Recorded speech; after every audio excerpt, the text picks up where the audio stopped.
Greetings and welcome to The Dividing Line, one of the last programs of 2017. Not like that's going to make much of a difference. We're just blasting on through here, and we're doing two programs here right at the end of the year because we didn't do any right after the Christmas holiday. And today we're doing something a little bit different. I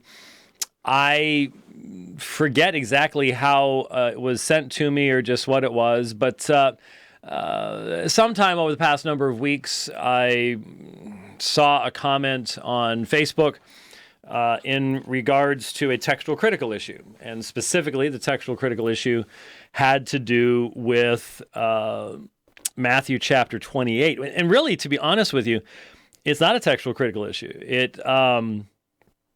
If you make proper distinctions in recognizing the difference between what's called lower textual criticism, which deals with manuscripts, factual evidence, versus redaction criticism or form criticism, where you speculate about the forms that ancient texts took before the form that we have it in the manuscript traditions. So if an ancient poet wrote a lengthy epic, but it went through multiple versions, there could be speculation concerning earlier versions than what we have in the manuscript history, for example. When that's applied to the New Testament, this generally requires a much lower view of the nature of the New Testament. But there's, to get published in most denominations today, you have to hold these views. And so there's many, many books where you have individuals who will, well, great example. If any of you saw the debate I did with Shabir Ali in London a number of years ago on Muhammad, whether Muhammad was prophesied in the Bible, we did two debates. Shabir wanted to do it this way. The first was whether Jesus as Messiah was prophesied in the Old Testament, and then whether Muhammad is prophesied in the Bible. Well, that wasn't a bad way to go because it allows you to compare and contrast messianic prophecies of Jesus with the couple of texts that, well, actually some Muslims have adduced much more than a couple of texts, but the texts that are adduced by Muslims in regards to Muhammad. And if you recall, what Shabir did with the Parakletos texts in John 14 and 16, the helper, the advocate, the comforter, he engaged in a form or redaction criticism type presentation where he quoted sources, none of which would have agreed with his conclusions, but he quoted sources that speculated that John 14 through 16 was a later addendum to the Gospel of John. And so he was able to cut the text up because of the fact that there's a bunch of stuff in John 14 through 16 that does not fit Muhammad. So once you start speculating, well, this section came from here and this section came from there, as if Muhammad had any idea of any of this, as if that could be even slightly relevant to what the Quran is actually saying when it says in your own scriptures you find these things. But that's what he did. And it's extremely common in liberalism to engage in this kind of redaction form criticism, and because it doesn't require any physical evidence. You can just simply say, well, before the manuscript tradition starts, this could have happened. And I would say, of course, given the nature of the manuscripts as we possess them today, you would have to provide evidence because we have such a superior manuscript tradition in the original language of Greek for the New Testament, that there'd have to be some evidence of this kind of thing when you come up with these kinds of theories. Well, anyway, when we talk about textual criticism, we're talking about lower criticism. We're talking about criticism that actually deals with factual material. So those of you who've been following my discussion of CBGM, coherence-based genealogical method, and the doctoral work I'm doing on P45 and stuff like that, then we're dealing with the actual manuscripts and when they're written and what they contain and the difference between a text and a witness and manuscript and a witness and things like that. We're dealing with stuff where you can pick up a Greek New Testament and say, see, here's who cites what. It's in this manuscript and things like that. Over against speculation where you're theorizing, but you don't have to come up with any physical evidence. You're saying, well, this happened before the manuscript tradition. Problem with the New Testament is our manuscript tradition goes back so far and so close to the original that the time frame in which you have to cram this stuff is extremely small. And that is highly problematic. The liberalism that really flourished back in the 1800s regarding theorizing about the origination of the New Testament was before we had the papyri. The papyri pushed the New Testament dating back so far that it's really, I think, myth-making to do a lot of the speculation, but it's still done. It's still done in a lot of corners.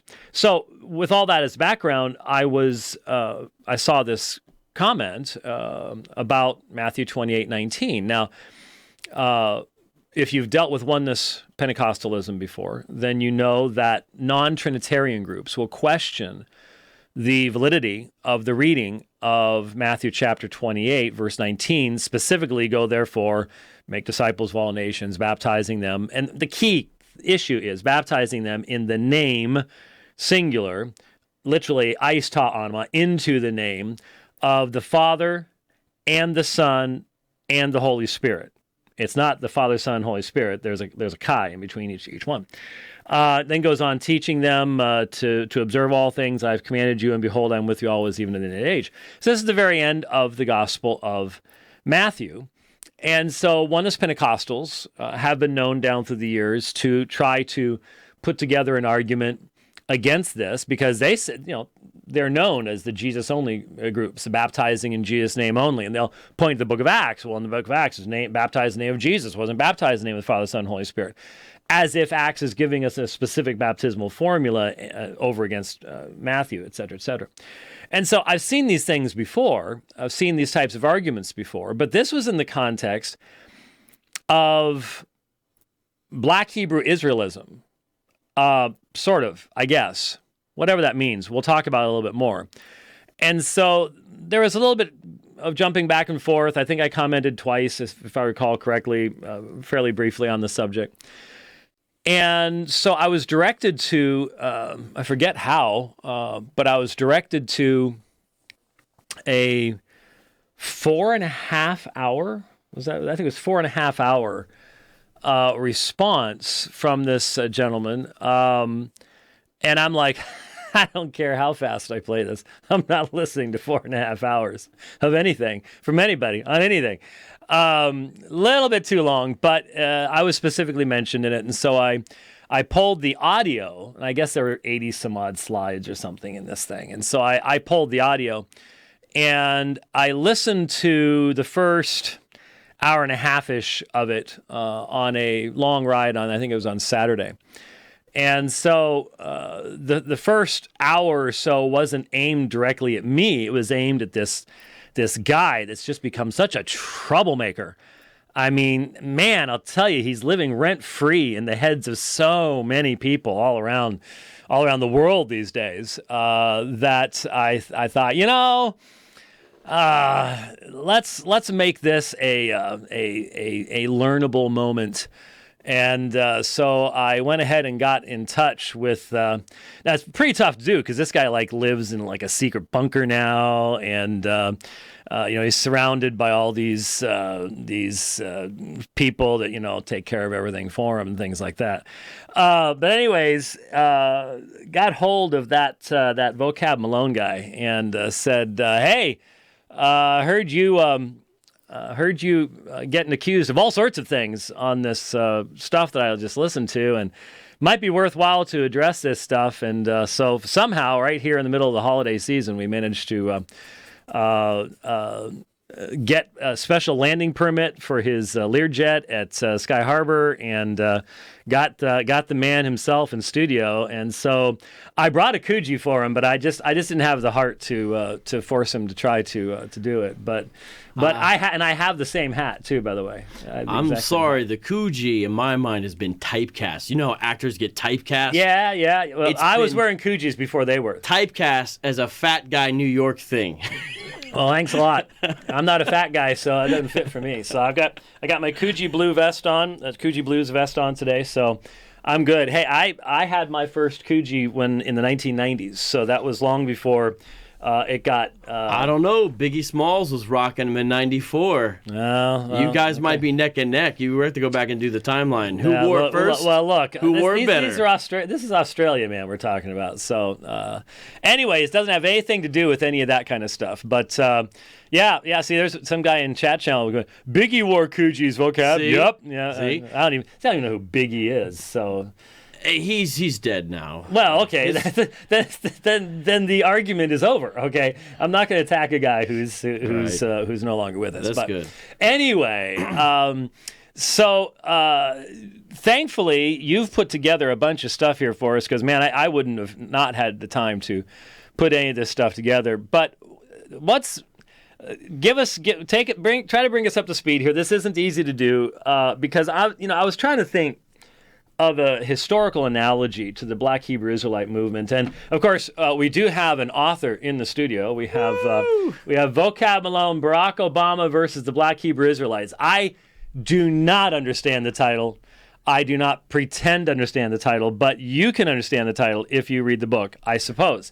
But give me 20 seconds, I can explain it. But and you look on the back here, and I think you're trying to hide from the light in that picture.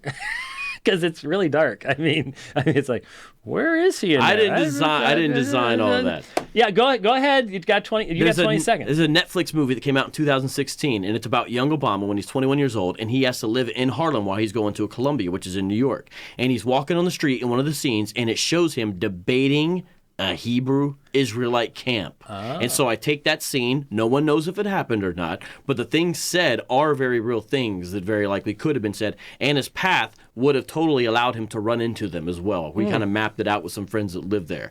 And this little miniature debate is perfect to have it act as a launching pad, a jumping off point to explain Hebrew Israelism. And it's a catchy title that's been very controversial. I bet as it you has. can imagine. Yeah, I imagine it has. Has the former president commented at all on the book? No, he has not. I'm got a bug out. I'm trying to get an endorsement for the second edition from him.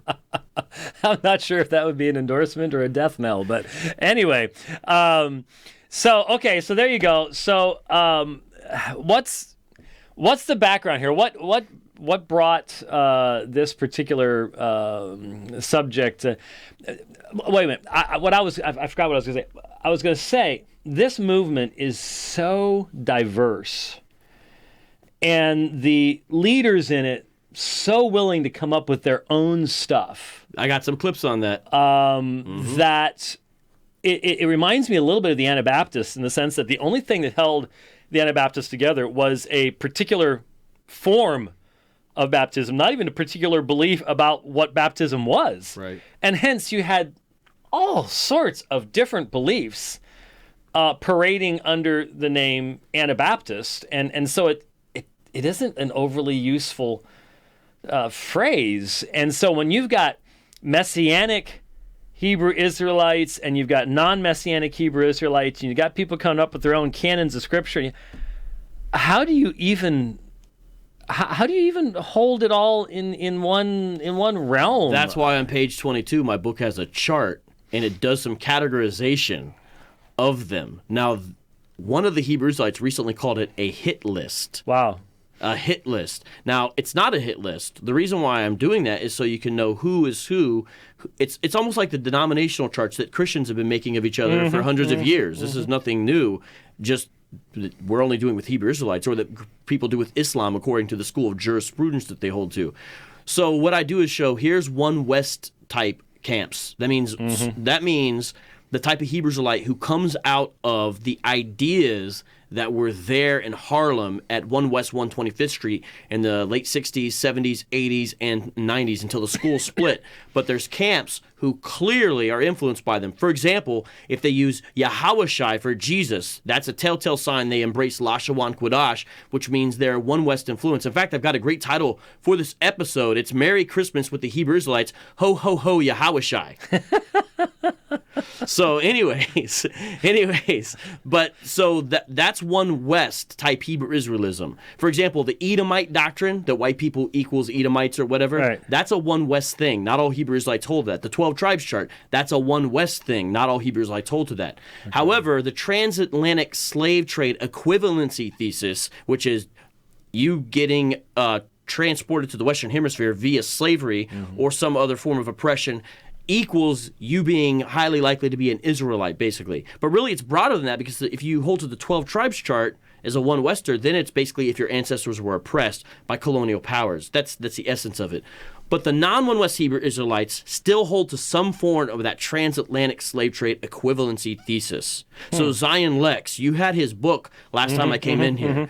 He's not a New Testament guy. He's Tanakh only. He's not a One Wester. He criticizes their fake Hebrew because he knows real Hebrew. Yet, his book heavily focuses on Deuteronomy 28. Heavily. In fact, he even does gematria on Deuteronomy 28. Yeah. So that's something that holds them together. And here's what's up. These guys will form debate crews or coalitions together, even if one is Tanakh only and one is not. What that shows you is this. The unifying principle thesis for them in their mind is whether you consider yourself a descendant of Jacob, not whether you hold Christ as Messiah.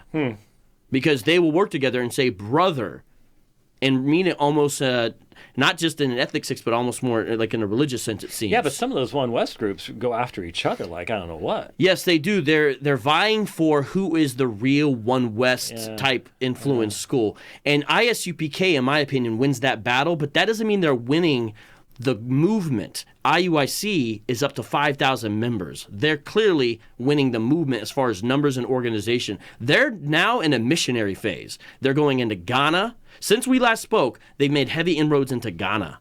So we're talking a whole nother level, even in the last year from when we spoke. In fact, last time we spoke, their school was at 31st and Indian School in a tiny little suite.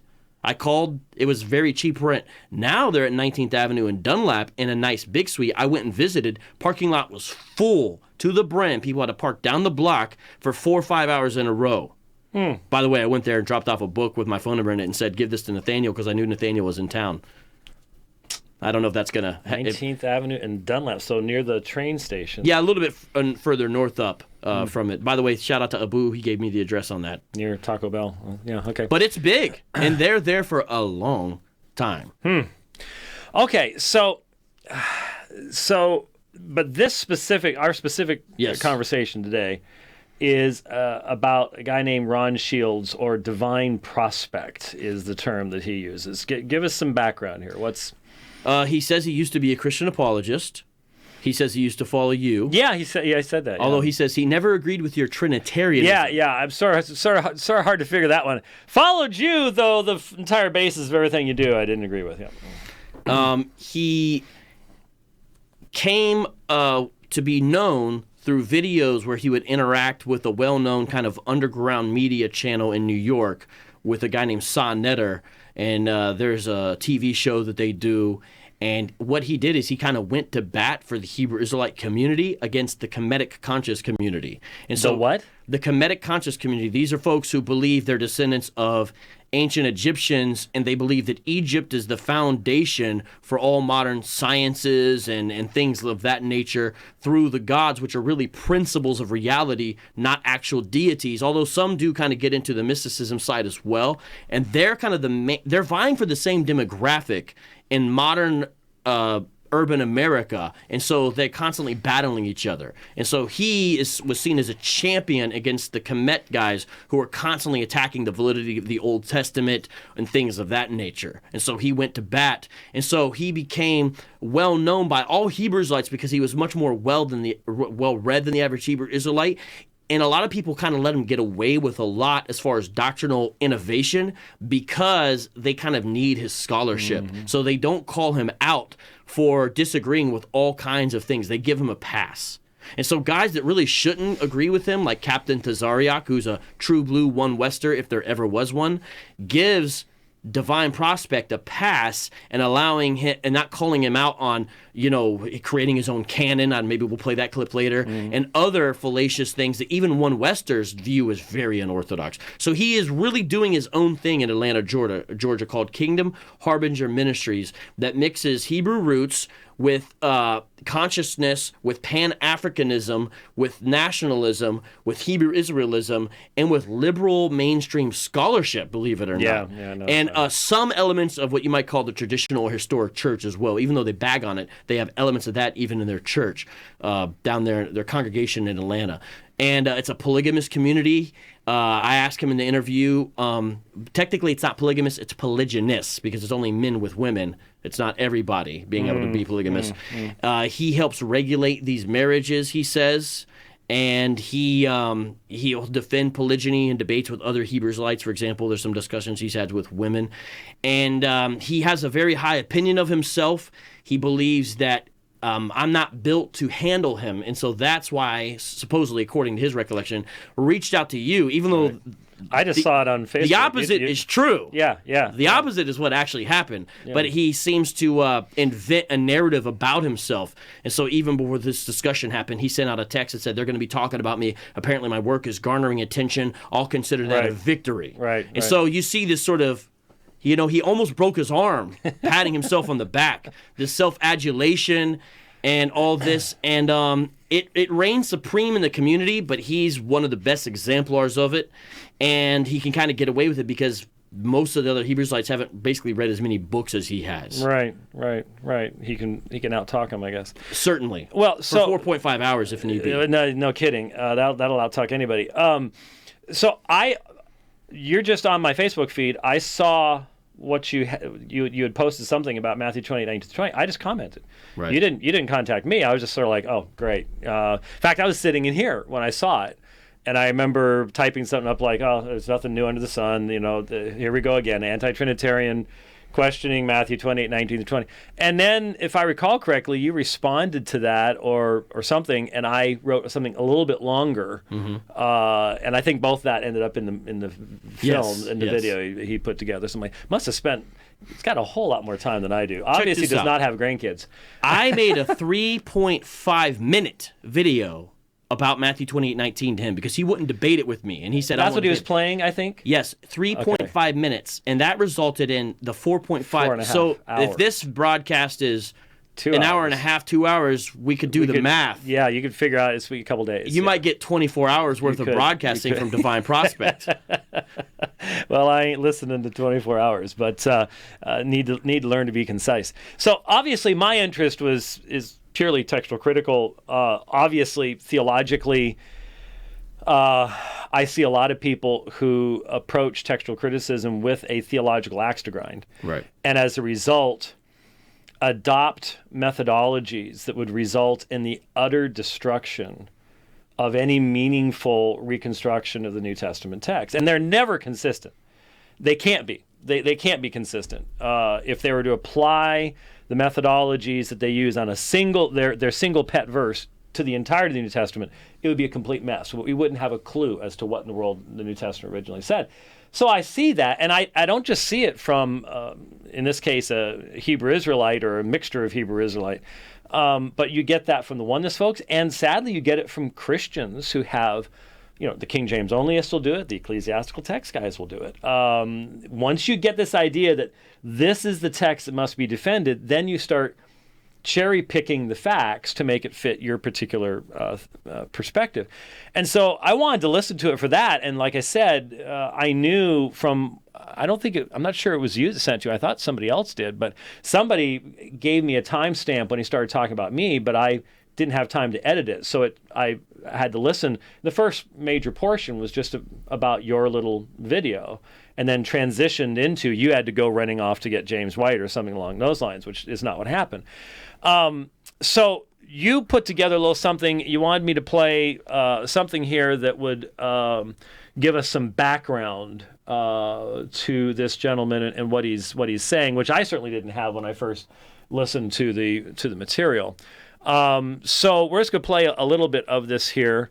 And this is you did some type of you do all these online programs, dude. I mean, it's like the way you operate if you're going to talk to Hebrew Israelites is you can go out and speak to them on the street, and that's one thing to do. Another way is you set up these online debates and discussions. It doesn't happen really through literature. There's not blogging back and forth. It's not like the atheist community where there's blogs and counter blogs. That's not really their currency. Their currency is these online debate videos like Facebook Live, things like that, blog talk radio. It's almost like understanding the medias that they travel in. You need to go there. The street, of course, is a place, Camelback and 19th, which is right down the street from my house, where they congregate, and that's one of three places. There's 3 camps that set up every Saturday here in Phoenix. And then the other way to speak with them, of course, is there's Facebook discussion groups. Oh, there's something else I was trying to mention about how you need to talk to them, but I forgot what it was. But basically, I was going somewhere. I forgot the other place. But you got to kind of find the venues and go there. And this is one of them where I'm asking him questions and he asks me questions. Okay. And then on this, for example, the very first clip I say, "What's your canon?" basically is the question. And he has his own canon. I ask him what books are authoritative, is how we got there. Right. And he remains with only 10 of the 27 New Testament books, with exceptions to 2 of them. So really only 8 unfiltered. And then even one of the ones he says he accepts, Matthew, he's willing to make emendations based upon nothing. And so he has his own. He's like a modern-day Marcion that way. That's as extreme as Marcion. And that's interesting because that didn't come out in what I listened to in the 4.5-hour thing. And nobody that he cites would agree with that. No, of course not. He says he does it by stripping away all presuppositions. That's what he Really? does. He's presuppositionless. He has watched a lot of videos by Christian apologists, and what he does is he'll adopt their language and attempt to preempt the Christian apologist, and often he doesn't really understand what's being said, and so he misuses it. I so definitely he does could that. tell that in the video. He does that with presuppositionalism frequently. He also does it with the concept of reasoned eclecticism. Oh, yeah. And so reasoned eclecticism, of course, is sort of standard New Testament textual criticism methodology. I think it's changing now with computers and all that. But that has a certain technical meaning. Yep. What he does is he talks about himself frequently as someone who's eclectic, and we're not. We're stuck in a box, he says. So when he heard eclecticism in the textual critical realm, he thought it was an affirmation of his epistemology.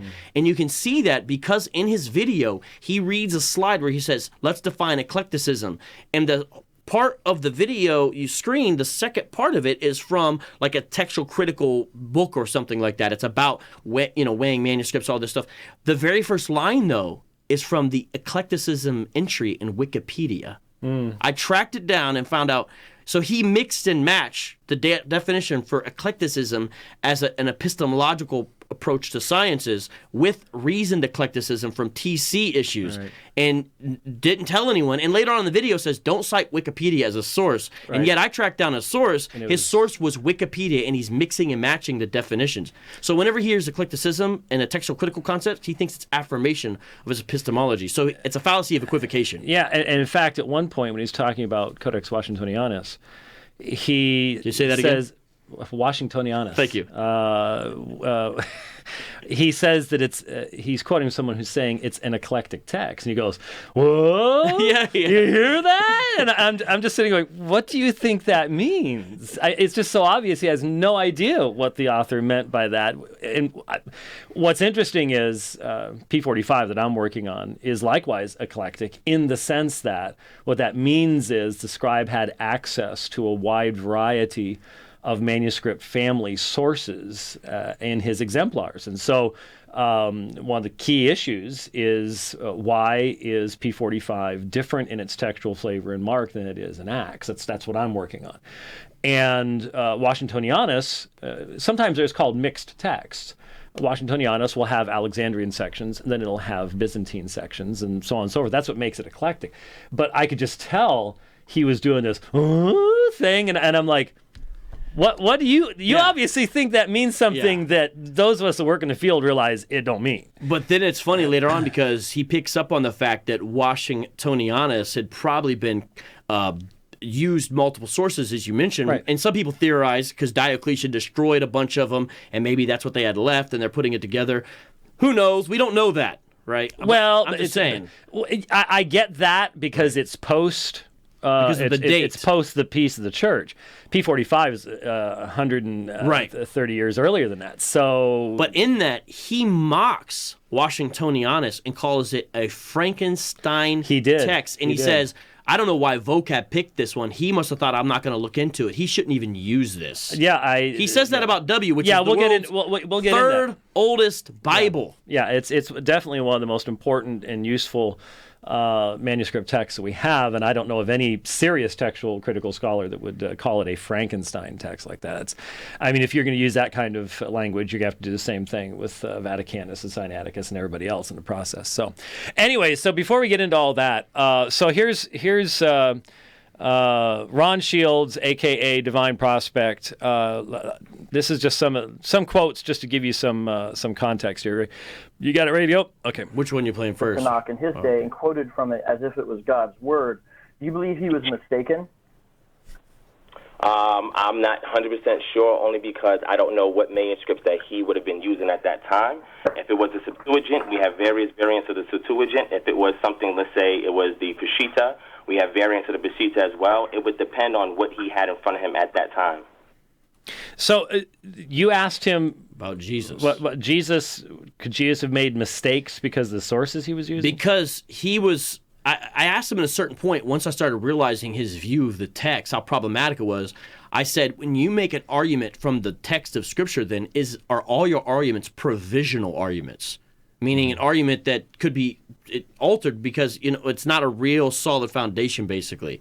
There's a technical term for provisional, look it up. And he basically says, yes. So I said, well, then Jesus utilized things that he had access to in his day. Could he have made mistaken arguments by using these mistaken takes? And he says, well, I'm not sure he could have. So Jesus could have been making a mistake. Yeah, he at one point went after you, or was it me? I forget who it was, in regards to the Greek Septuagint. And there are differences, as if we don't realize that there are different readings in the Greek Septuagint and don't. I mean, I have the Göttingen Greek Septuagint on my system. I mean, it's the currently most extensive critical text of the Septuagint. We've talked about variant readings in the Septuagint tradition here on the program. I just don't get the feeling that he actually does textual criticism. No, he is able to read digital books from his bedroom, and that's what happens. And then he makes videos afterwards. The reason he said that, because he was trying to use that as a counter argument against us, because he took us as saying that the Syriac palimpsest that he pointed to was not useful in textual criticism. That's why he was trying to use that as a counter argument. He was saying, well, what about the Septuagint? Right. You're right. That was what he was attempting to do. Except there's no parallel, because the Greek Septuagint pre-exists the New Testament, cited in the New Testament, whereas the Syriac comes along afterwards and is a translation thereof. Right. It's sometimes hard to follow where the argument is, because as he himself says, he says, I haven't gone to Bible college or seminary. That's why you all need me. You need to have these fresh perspectives. Well, it's not that there aren't people that can't come up with fresh perspectives, but there are also basic fundamental things that you need to understand. And it's that education thing where you learn, I shouldn't have gone there because that's really basically I missed the point type of a situation. And I ran into that a lot in what I was listening to. So, now this one you put in here, and it doesn't have anything to do with textual criticism, but it is rather interesting. So here we go. So do you believe that Molech has an actual metaphysical ontology? That he actually is an ontological being in some way, Molech? Yes. Okay. Do you believe it is appropriate for any culture, I'm not talking about Israelites, is it appropriate for certain cultures to pay him homage and worship him? Is that appropriate? Yes. Okay. Do you believe that if Molech prescribes child sacrifice as part of the ritual worship, since it is appropriate for other cultures to worship him, that child sacrifice should be part of the worship? According to a certain period of time in which it was allowed, yes. So there was a time in which for certain ethnicities or certain nations or people groups within the groups of people called the Canaanites, some of them, it was appropriate for them to, as part of the worship during that time, offer children to Molech, correct? It would be appropriate as long as the Most High did not give them any instructions to do otherwise. Earlier in the discussion, you said you could not objectively say that it was wrong at the time for the worshipers of Molech of other nations to do things such as present children as sacrifices to Molech. But then later on in the discussion, you talked about the Israelites got entangled with, quote, customs that were detestable to the Most High, end quote, and you talked about how the prophets would come correct them. This was in relationship to the question I asked you, please define the gospel. Now, here's the question. If these customs, such as child sacrifice to Molech, are detestable to the Most High, are they not objectively detestable, or is it just he doesn't like them? Because once you say they're detestable to the Most High, that means they're objectively wrong. So I'm sensing a contradiction. Are they detestable to the Most High? If they are, they're objectively wrong. How could they not be objectively wrong if they're detestable to God, who is the standard of holiness? I don't understand those two things that you said. Please help me understand. All right, cool. So if people go back and listen, I also say it's a neutral position, because I said it cannot be objective because we're looking at the literature from the lens of one culture and how they view another culture. The Israelites were penalized if they adopted the culture, customs, and practices of nations who Yah did not enter covenant with. He had to give them things that were distinct to set them apart from the other nations, so that way when the other nations see Israel, they know whose power they are. So I'm saying in regards to child sacrifice, the way that it was being offered from those children unto Molech, the Most High did not want the Israelites to offer children to the god Molech, because Molech was not the god that had a covenant with Israel. Now, did the Most High Yah require child sacrifices as well? Yes, he did. In certain cases, he required child sacrifice. I did a whole entire lecture on it that I would encourage you to go back and watch, called Capital Punishment, and it says the human sacrifice for the atonement of sins in the Bible. So we got to look at it from the cultural perspective of who's writing the literature and who's the one saying what's right and what's wrong. So if people come under the God of Israel, quote-unquote God of Israel, and they're following this literature, then anything that we see in the literature that deems it to be ra or evil or wrong, then they should sway away from it. But if they are not cleaving unto the God of Israel, then they're going to adhere to the customs, practice, and tradition that they are being told is right or what is wrong. Thank you. Okay. So, you want to expand on that? He goes from the counsel of God's concept, and he gets really big into this concept of patron deities. And he goes to Jephthah's speech in Judges, where, by the way, he mistakenly refers to one people group as having Chemosh as their god, I believe. I think it's Judges 11. Anyways, Jephthah names the wrong god, so it's clear it's not an errant God, it's Jephthah's misunderstanding of theology. And he says, did not your God, I think it might say Molech in there. You have to look it up. But he says, did not your God give you this land? And, our God gave us ours. He uses that as a proof text to show that there are actual powers, gods, over the nations. And that's why it's not wrong for that people group, such as someone who would worship Molech, to have sacrifice to children as part of their worship, because that God was prescribing it to them. They were not in covenant with the patron deity of Israel. And so he would not say in the conversation that it was objectively wrong. Right. So I mean, you heard it. I mean, it's a pretty shocking... Yeah. I mean, the biblical message is not only that these guys don't exist, but that action is so inhumane that by its very nature it is condemnatory. I don't know how anybody can miss that, but I guess once you have an overarching perspective of things, that's what you do with these texts. But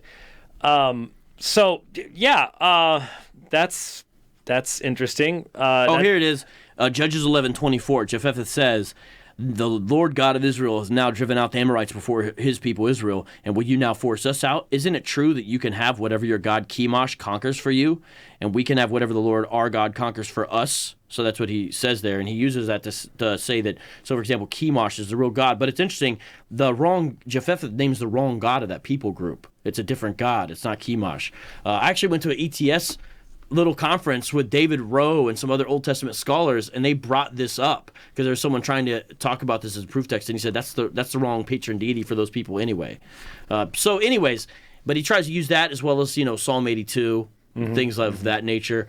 But it leads him to this relativistic position, and so it's not really considered immoral for non-Israelites to do child sacrifice, because they were never in covenant with Yah in the first place. So he can't say it's wrong, objectively. Okay. All right, so got some interesting theology, strange canon. Okay, we got all that put together. But if you missed about the part where he's neutral on the bodily resurrection of Jesus. Oh, okay. Well, that's because we've already gone 40 minutes and we haven't even started things here. So we're not going to get anything done. But he's neutral on the bodily resurrection of Jesus. So the idea being that at some point in the 4.5-hour video, he makes the claim that you've poisoned my mind against him and stuff like that, as if all that wouldn't have been enough as far as questioning the individual's orthodoxy. Someone who believes things like that shouldn't be trying to pretend to be orthodox in the first place. But with that said, let's at least get into what is said here on the textual critical material, because that's the main thing I wanted to get into. This is a different video. These are... each one's introduced, so we'll break at each point as we hit this material here. Okay. We already mentioned that. Yes. Okay. So what you're looking through now is this. What is eclectic? These are sort of heretical highlights from his 4.5-hour response to me. So what you're saying is this line up here is from a different. It's from Wikipedia. The first line is from Wikipedia. And then the rest of this is TC material. Yes. And so he mishmashed them together to justify his epistemology. And later on says you shouldn't quote Wikipedia. But he doesn't tell anyone that's where he got the first line of his definition for eclecticism. It reads exactly that. You just type up eclecticism in Wikipedia, and that's the first thing that comes up. So he's using We have to really keep this in mind as we go throughout this presentation. This is one of the most important terms next to textual criticism, which is the umbrella term that this falls under, that I need you to understand and I need you to hold on to as we progress through this presentation, all right? So eclecticism is a conceptual approach that does not hold rigidly to a single paradigm or set of assumptions, but instead draws upon multiple theories, styles, or ideas to gain complementary insights into a subject. Ding, Wikipedia. Eclecticism refers to but he goes straight into... He mixes something that's from a textual critical textbook afterwards. He mixes two different definitions, and he doesn't tell everyone. The first one's from Wikipedia. Everyone right now should stop. Go on Wikipedia, type in eclecticism, and look at the first line. It's going to match what's on your screen. But then after that, it's actual things about textual critical, which is a technical use of eclecticism. Yeah. When I first heard him say that, because I was listening to the audio, I was like, that is the weirdest definition. The rest of the definition made sense. Yep. But the first part didn't make any sense at all. Now we know why. Okay. All right. Okay. practice of consulting a wide diversity of witnesses to a particular original. Okay. Which he then says... But you don't quote Wikipedia. You go to the footnotes in Wikipedia, you click on the sources, and you skim through it and decipher it to make sure that it's from a valid source, and then you cite the source that Wikipedia cited from. Well, even that's not correct, to be perfectly honest with you. I mean... you can look, Wikipedia is a nice, easy, quick way on stuff maybe you've not studied before or stuff like that.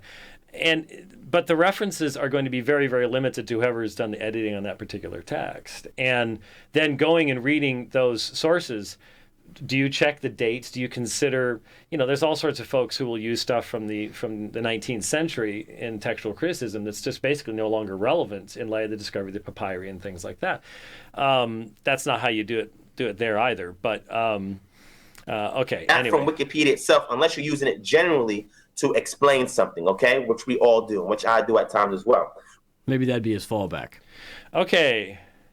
So there's where what happened is the first thing we played, Dr. White, was from the discussion where I asked him questions and he asked me questions. Mm-hmm. And then there was some back and forth because I said, let's debate Matthew 28:19. He said, I won't, yet he made a 4.5-hour video. These clips are all from the 4.5-hour video. Right. But in the meantime, there was some Facebook back and forth before he blocked me for trolling, he says, which is ironic because the only time I would come around is when he mentioned me, which he did frequently.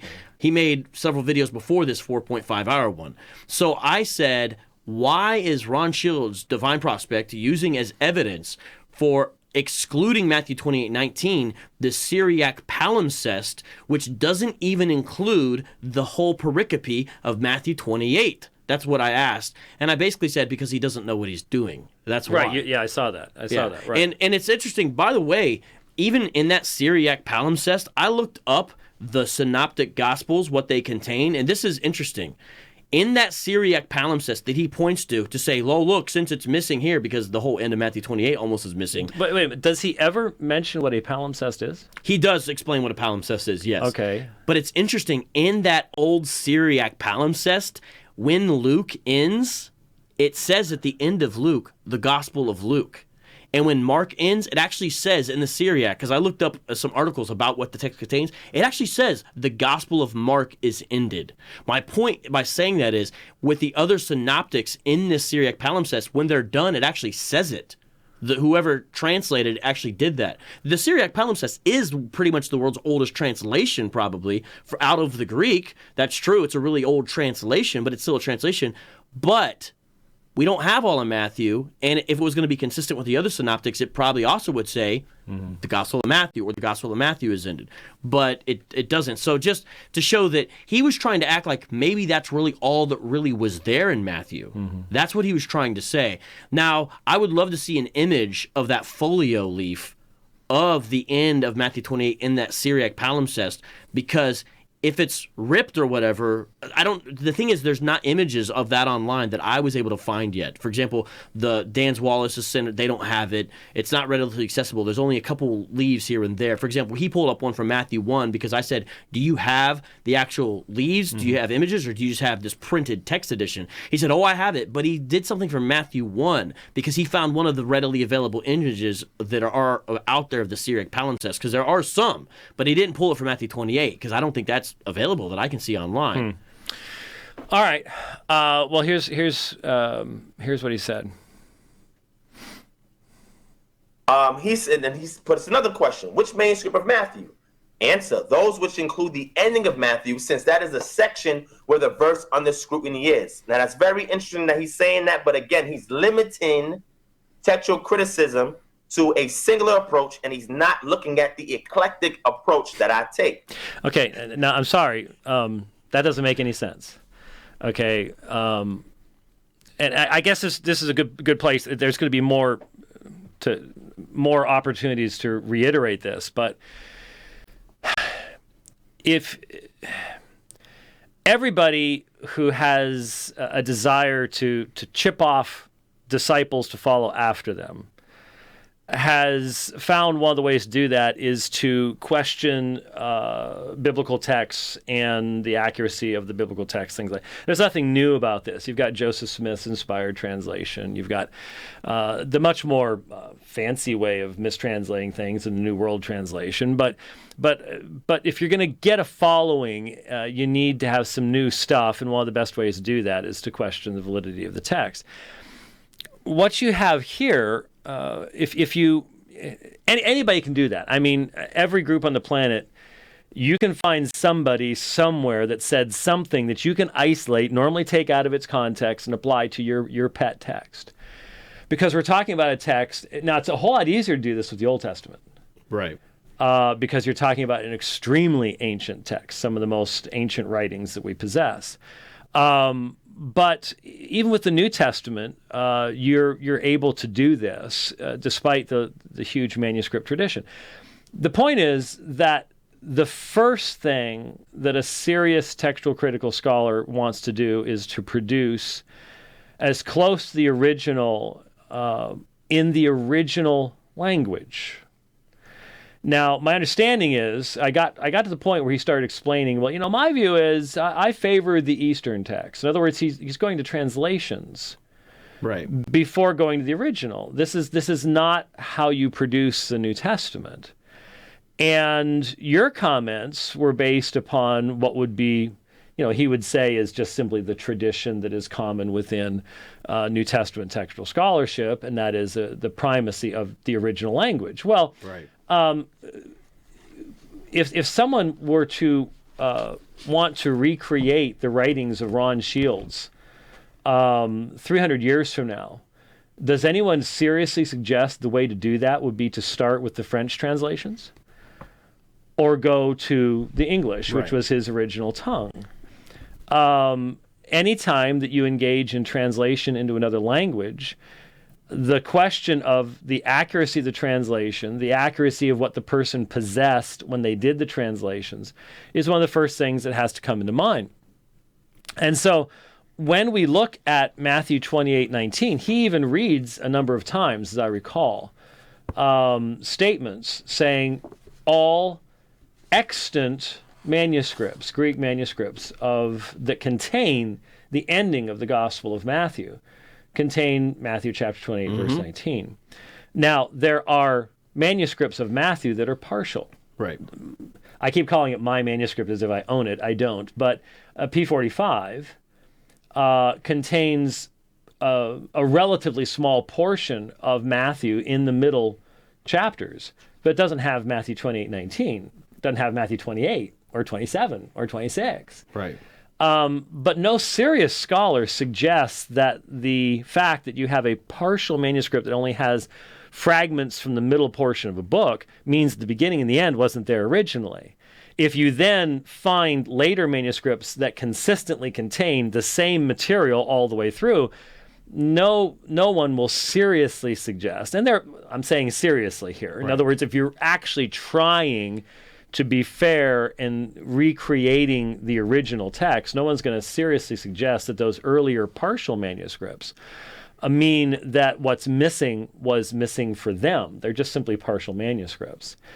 And I did see when he summarized at one point his arguments, one of the points of the argument was a lack of material prior to 300. Papyri-wise, well, that would get rid of the majority of Matthew, Mark, Luke, and John. Because, for example, for Mark, the only serious papyri evidence that we have at the moment is P45. John, by far, has the earliest papyri attestation, but even that's fragmentary. And so, Matthew and Mark both suffer there. We've got a lot of Luke and John, but that's just because of the nature of papyrus manuscripts.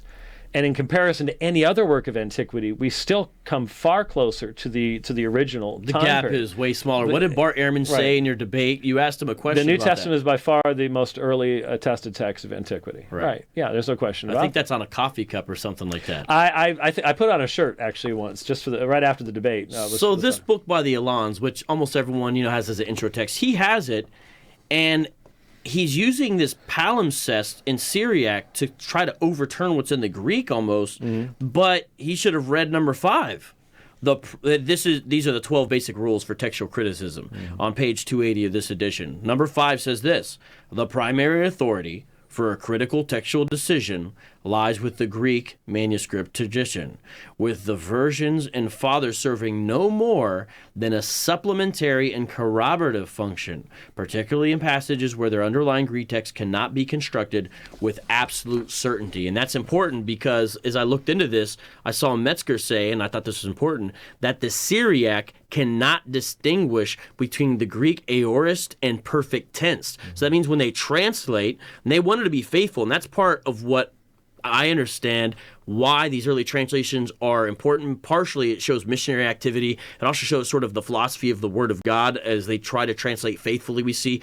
But the Syriac translators, because of the linguistics of the matter, could not distinguish, because Syriac can't, between Greek aorist and Greek perfect tense. That means there's certain aspects of the Greek text you couldn't even reconstruct in detail if you wanted to. We have to remember, and this is if you've sort of tuned us out at this point. You might want to tune back in here. You have to remember that when you're looking at the sources that we have to reconstruct the New Testament text, the Greek manuscripts have to be primary for a couple reasons. What other sources do we have? Well, we do have the other translations. We have Old Latin, Syriac, the Peshitta, Bohairic, Coptic. We have early translations.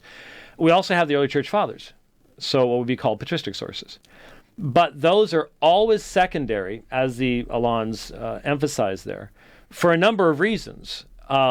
If you have a translation, that translation can, as you just noted, in certain languages, will not be able to tell you what the original Greek was. Those would be in grammatical issues where the variant has to do with whether it's an aorist or something like that.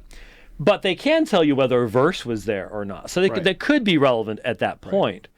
But the problem is, if it is a translation, how much material did the original translator have access to? So in other words, the translation cannot be any better than the Greek manuscripts, scripts, which we don't know, from which the original translation was made. And even then, how far back do our manuscripts go of that translation? Because we find variations within translations. Anybody who has, I keep forgetting to do this. Remind me when the program's over to grab one of my UBS texts and drag it in here so I can show it to folks.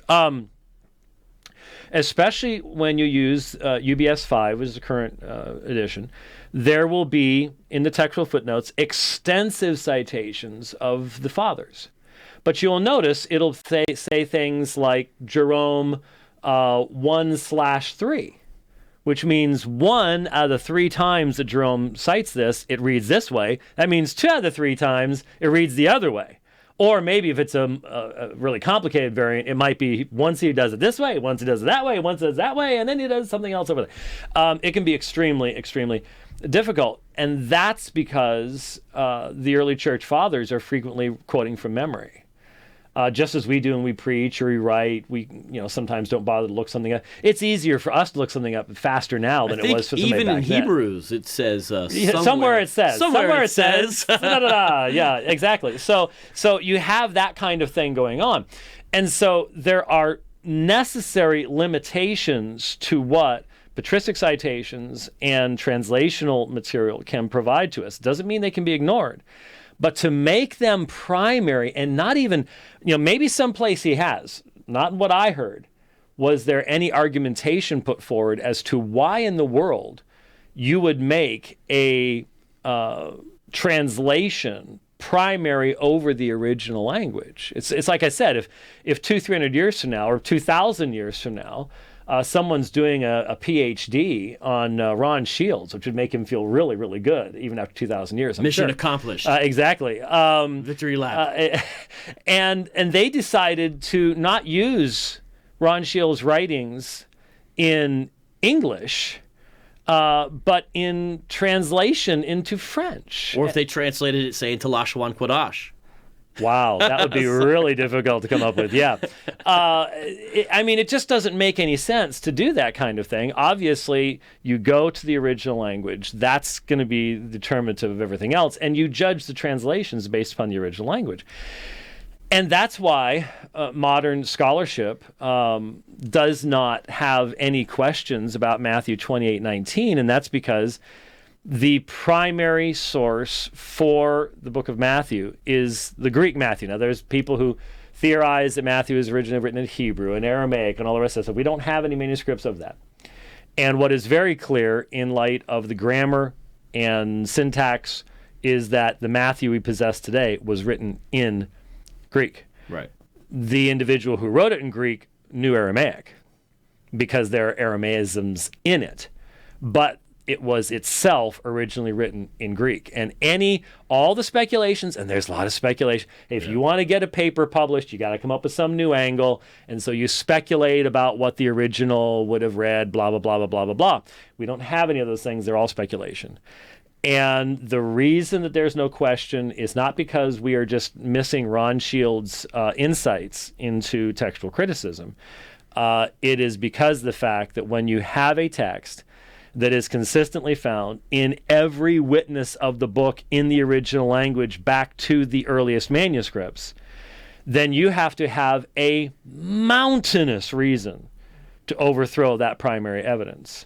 And there is no mountainous reason. It's conjectural emendation without any literature Exactly. to validate it. Exactly. And, miniature bibliography, Peter J. Williams, foremost preeminent textual critic, has an article called, and so if someone wants to look more into this to understand this truth, Google this, find this article. Some problems in determining the vorlage of early Syriac versions of the NT. Vorlage means the text before the translator. It's that original one. Look that article up. It's from 2001. And one more by Sebastian Brock.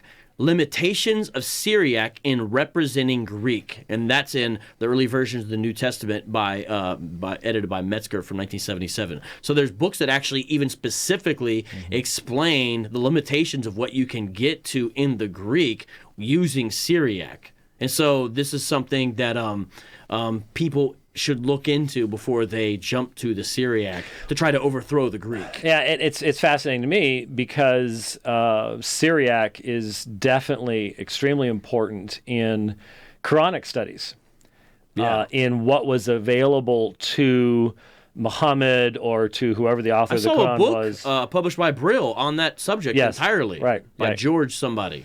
There's a bunch of discussion of those earlier languages and the influence they have on the language of the Quran, and so there's the early Bible translations into Syriac and their impact upon the Christians in what would be Saudi Arabia today, the Arabian Peninsula.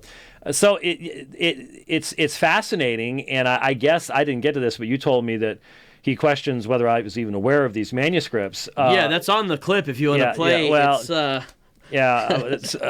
we should probably get back to this. We're only a minute and 35 in. We're obviously not going to get through all this, but he confuses my emphasis upon the necessary textual critical reality of the primacy of the Greek with the fact that, yes, I'm quite aware of the Coptic, Bohairic, Sahidic, all the other translations that are necessary to cite, but again, they're secondary material. They're not primary material. I think it might be clip 14, if I'm not mistaken. Yeah. Well, let's stick with what we got here.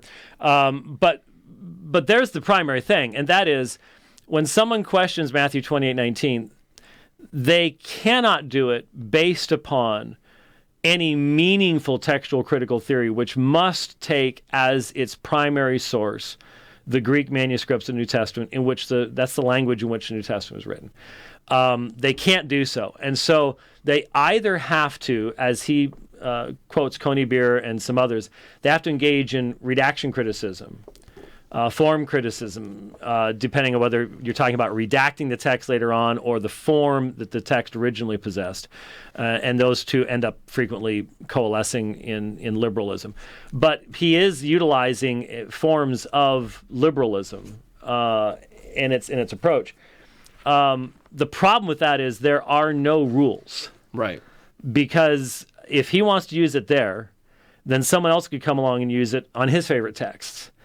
And that's been the dead end of the liberal approach to Scripture, is that you end up with nothing. There's nothing left to even have a conversation about, because I can dismiss, theoretically, your favorite text, and you turn around and dismiss mine. I think his is Psalm 82.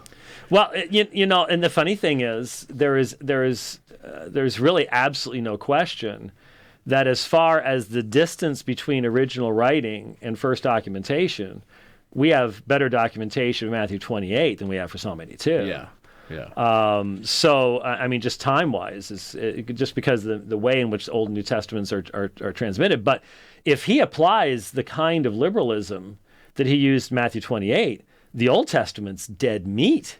Right. I mean, that's why I asked him about Jesus' use of the Old Testament for that exact reason. I mean, how do you even come up with a meaningful text of the Old Testament from that perspective? You can't go to the Syriac or something for that. Right. Now you're really going so far down the road from the original writing that it's It's ridiculous. An article I'd also recommend, one more from Jet's 1977 Journal of Evangelical Theological Society, is by Grant Osborne, an article entitled this, Redaction, Criticism, and the Great Commission, a case study toward a biblical understanding of inerrancy. And he deals specifically with Matthew 28 and really the whole surrounding verses, 18, 19, 20, which are sometimes called into question, really based upon a bias in the theological presuppositions, not on literary or physical grounds, upon theological presuppositions about supposed development of Christian theology. That's where it comes from. It comes from a presupposition about church history, really, and about the clarity of what happened during Christ's lifetime and the church's understanding of that.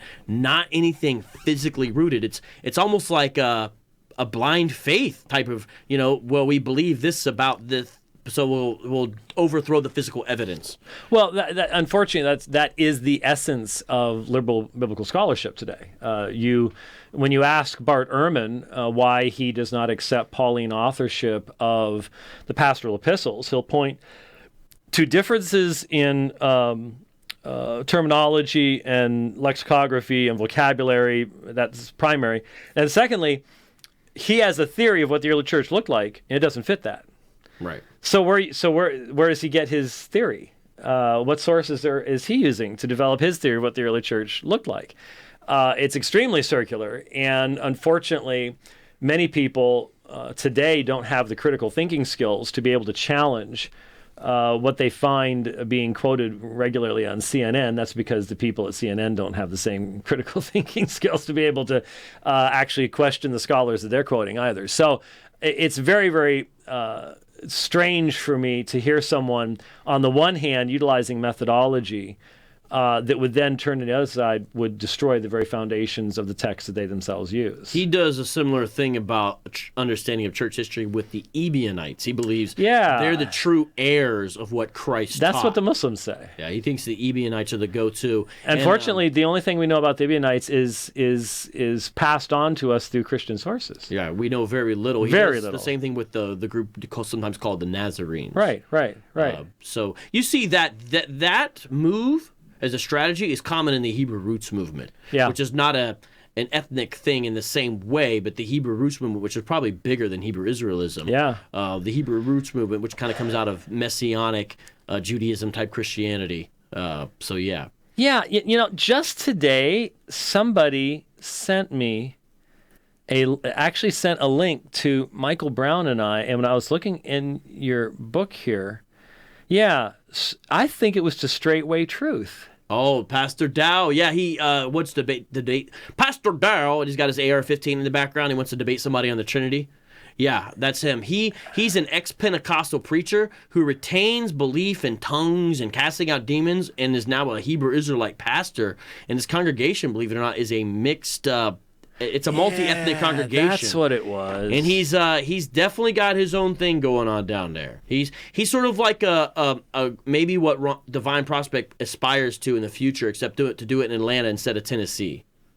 Because he's doing his own thing at Straightway Ministries. But what we've seen happen, not just the growth of the camps and not just the moderates becoming more vocal, we've seen an increase in quasi-looking Christian ministries take on Hebrew Israelism and become bigger promulgators of it. We've also seen that. We've even seen a few churches flip. There's a video, now granted it's a smaller church, but it's still disturbing to watch, where the pastor explains how wrong he was, hands over his keys to the men of ISUPK. Those are the guys who wear all black with the fatigues and the combat boots and the stars and the studs and the leather bands. Hands over the keys, and at the end of the video basically swears his allegiance to commanding General Yohana. And there's these, of course, that's their moment of triumph. Similar to the One West groups, their moment of triumph, that their favorite thing is whenever they get a video of someone kissing their feet or kissing their shoes out on the street. I don't know if you've ever seen those videos. These are like moments of triumph for them. But the moderates don't go to that type of stuff as much because they're sort of embarrassed by it in a way. It is embarrassing, yeah. They go towards for example, some clip of Divine Prospect supposedly shellacking or schooling us on textual criticism. Those are their moments of triumph, they think. And who are the Purple Power Rangers again? You're talking about the guys who are Israel United Christ. Those are the ones who are up to 5,000 members. But are they still wearing the purple with the looks like aluminum foil? They look more like there's at historically black colleges and universities, HBCU. There's a group I believe called the Q Dogs or the Q Balls, and they're like a step group, and they actually look similar. So a lot of times when they're out in the street, people say, "Are you guys part of the Q?" Sometimes people ask them if they're like overzealous Laker fans, but I mean, that's their uniform because their thing is those are the colors of majesty and royalty. So that's why. And their thing is we need order and design, and so they mock GMS. They call them the Hebrums or the Hebums because GMS just throws on a smock and says, I'm a prophet, whereas they have a uniform, and your ranking actually determines the type of uniform you're able to have. They're very specific. You said they were extremely organized. Yes. Yeah, I know. They are on message. They're doing mission trips to Ghana. It's unbelievable what they're... Now, the thing is, though, I predict a few things are going to happen within Hebrew Israelism. Now we're talking about One West. We're not talking about Divine Prospect style Hebrew Israelism, even though they really do have a common cause. There's going to be some corruption scandals are going to happen because they're growing big. That's going to happen. So that means there's money. Yes. And I'm predicting there's going to be some corruption scandals that are going to come of light that would have been possible 10 years ago because they didn't have the same type of resources. You're going to see that happen. They're going to start to look like some of the corrupt churches they criticize. I guarantee this is one thing. Another thing you're going to see happen is they're going to either become more rabid in their response to Christian apologetics, because since we were on, there's a whole crew now. I got something called the Shield Squad. Shout out to everyone on Shield Squad. There's a group called the Soldiers of God. There's churches doing conferences, and the response by Hebrew Israelites has been abysmal. Really? It's been absolutely. But isn't the normal response to put up a dozen videos of whoever you're criticizing wearing horns in flames of hell? That's more the GMS style. IUIC's strategy is ignore them. We're building a nation. Only debate old weak pastors. That's IUIC's strategy. Yes, that's their strategy. They regularly do that. ISUPK's and some of the other group strategy is to only debate if you can do it with all your home territory at your advantage, so you can always claim victory and make memes immediately afterwards. That's an ISUPK Sakari strategy. Each one has a response, but it's not going to work long term. Divine Prospect strategy is to do a snow flurry of information that it's irrelevant. He is the king. He's the king of irrelevant thesis. There was so much information he was throwing out there that it's a snow job. I mean, I can see how none of this is relevant, but if you want to believe what he's saying, then it's like... There's a lesser-known fallacy people don't often talk about. It's called the fallacy of irrelevant thesis. Ron Shields' Divine Prospect gets the crown in regards to committing the fallacy of irrelevant thesis. And so you're going to see changes in responses. After this, there's going to be hundreds of videos made. You're going to have new stuff. YouTube's going to crash 4 times over the next week. So what they need to do, though, is they're going to have to put on their big boy pants and actually start to deal with the apologetic challenges, because we're playing basketball with them, and they still got they still got 5 guys out there. We still only have a couple guys on the court. Once the whole team gets on the court, it's not going to go well for them. No. Because just with 2 guys, and I say 2 not literally, I'm saying 2 as a number compared to what they have. It's not, so they've got to realize practice time is over. It's really starting to happen. And so their responses have not been well. And I think Divine Prospect realizes it. That's why he's trying to engage on a Hebrew Israelite apologetic project to show a model, but he's not doing a good job. And that's what we're evidencing here today.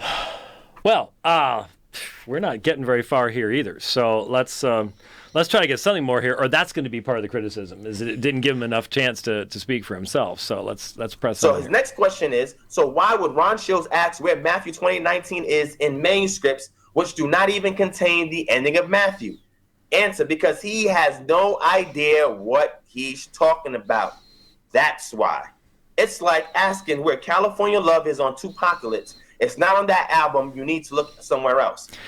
I don't get that illustration. Contextual apologetics. You got to let us flow. I mean, contextual apologetics. You're leaving us old folks just completely. If I utilized a Star Trek original series analogy, a Star Trek original series analogy. Did you hear that? they would get lost in them. Cut his mic. I actually watched Star Trek original series, just so you know. Star Trek. It's not a track. I got you. But goodness. Live long and prosper. Okay, anyways. May the force be with you. Yeah. He's saying that there's no interpolations in there. Now, did you ever say there were... Now, does he know what an interpolation is and how it's different than textual variation? I don't think so. I'm not sure. Or is he just simply throwing it out there and not being careful? Hard to tell. So now we're talking about Washingtonianus.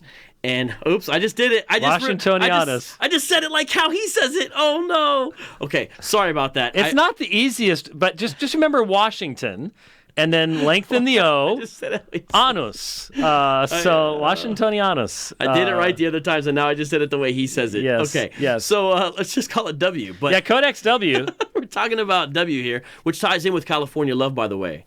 Can you do this? That ties in with California Love. Okay. Somebody would make a meme out of that I don't want to have made. So that's not good. Well, you could do this. You said, okay, you could do that. Yeah, instead. live long and prosper. All right. So, anyways, we're talking about this because I said, here's an example of Matthew 28:19 in a very old text, and I pointed to W. Mm-hmm. And so he's criticizing W basically as its validity. Just because that's what you chose. Yes, and I chose it because I didn't want to choose Vaticanus because I knew Hebrew Israelites would have a problem with the term Vatican, and I didn't choose Sinaiticus because I wanted to save my best for last if we were going to go there. So I chose the third oldest, and he's saying, does he not realize there's variance in it? Which every manuscript has, and it has the freer logion in it. He made a big deal. Made a huge deal out of that. But the reality is when it again, What? Oh, he wants the mic closer to you. I thought he meant you. Okay. Oh, hey, I will do what I want to do over here. Wow. What are you talking about? Must be Yakuji. No, that's just how we've done this for years and years and years. The reality is, and I've said it many, many times before, if you take Washingtonianus, or if you take Vaticanus or Sinaiticus, or the best 14th century Byzantine minuscule, and you apply the same rules of exegesis and interpretation to each one, there is going to be absolutely positively no difference. The deity of Christ is going to be found in every single one of them. Right. Washingtonianus is no more corrupt as far as the translation is concerned than any other manuscript. I mean, certainly when it comes to pre-1000 AD manuscripts, it is a very, very consistent text. So he did go through pretty much every possible interesting variant at some point, but he could have gone on 10 times longer in Sinaiticus than Washingtonianus.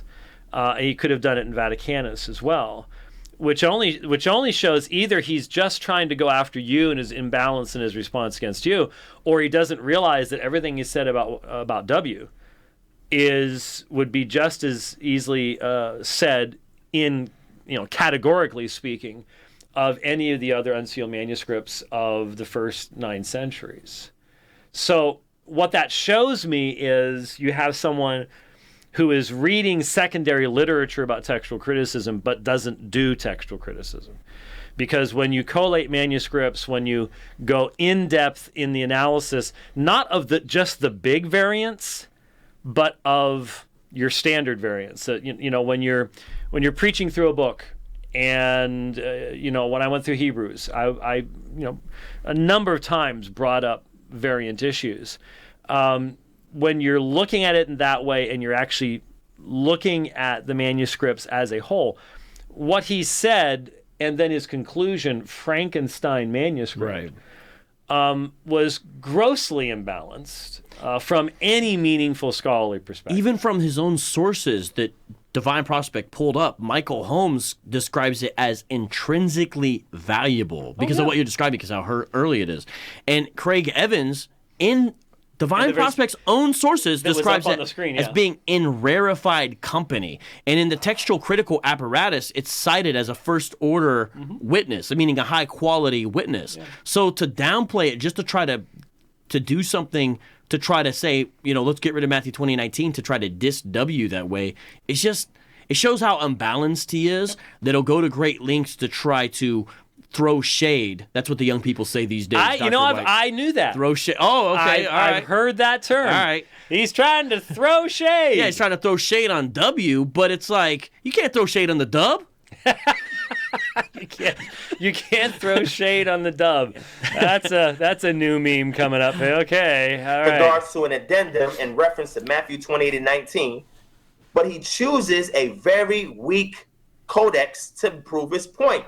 So what he's trying to do is show that there's no interpolations, but he chose a bad reference. Let's watch, family. Well, he's setting it up because you weren't trying to say that there are not textual variants in W, and he's using interpolation in multiple meanings here. So he's setting up a straw man here. I mean, here's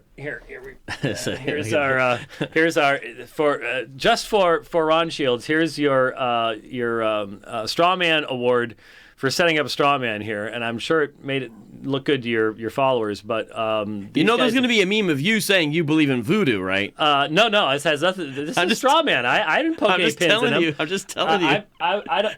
Dr. White. I don't have the bic that we normally have to hold dangerously close to him, because I don't think we have a fire alarm in here. So that would be a bad thing. So anyway, we press on. Oh, here we go. Yeah, that's where he says... Right. It's an important part of biblical scholarship. 90% of our surviving biblical manuscripts are from the 10th century or later. This is where you get the majority text type. Keep this in mind, family, okay? Who's the family? Me and some of my... So Adam Coleman and my man LeBron Campbell, G-Con, we are starting to describe Divine Prospect as the family guy.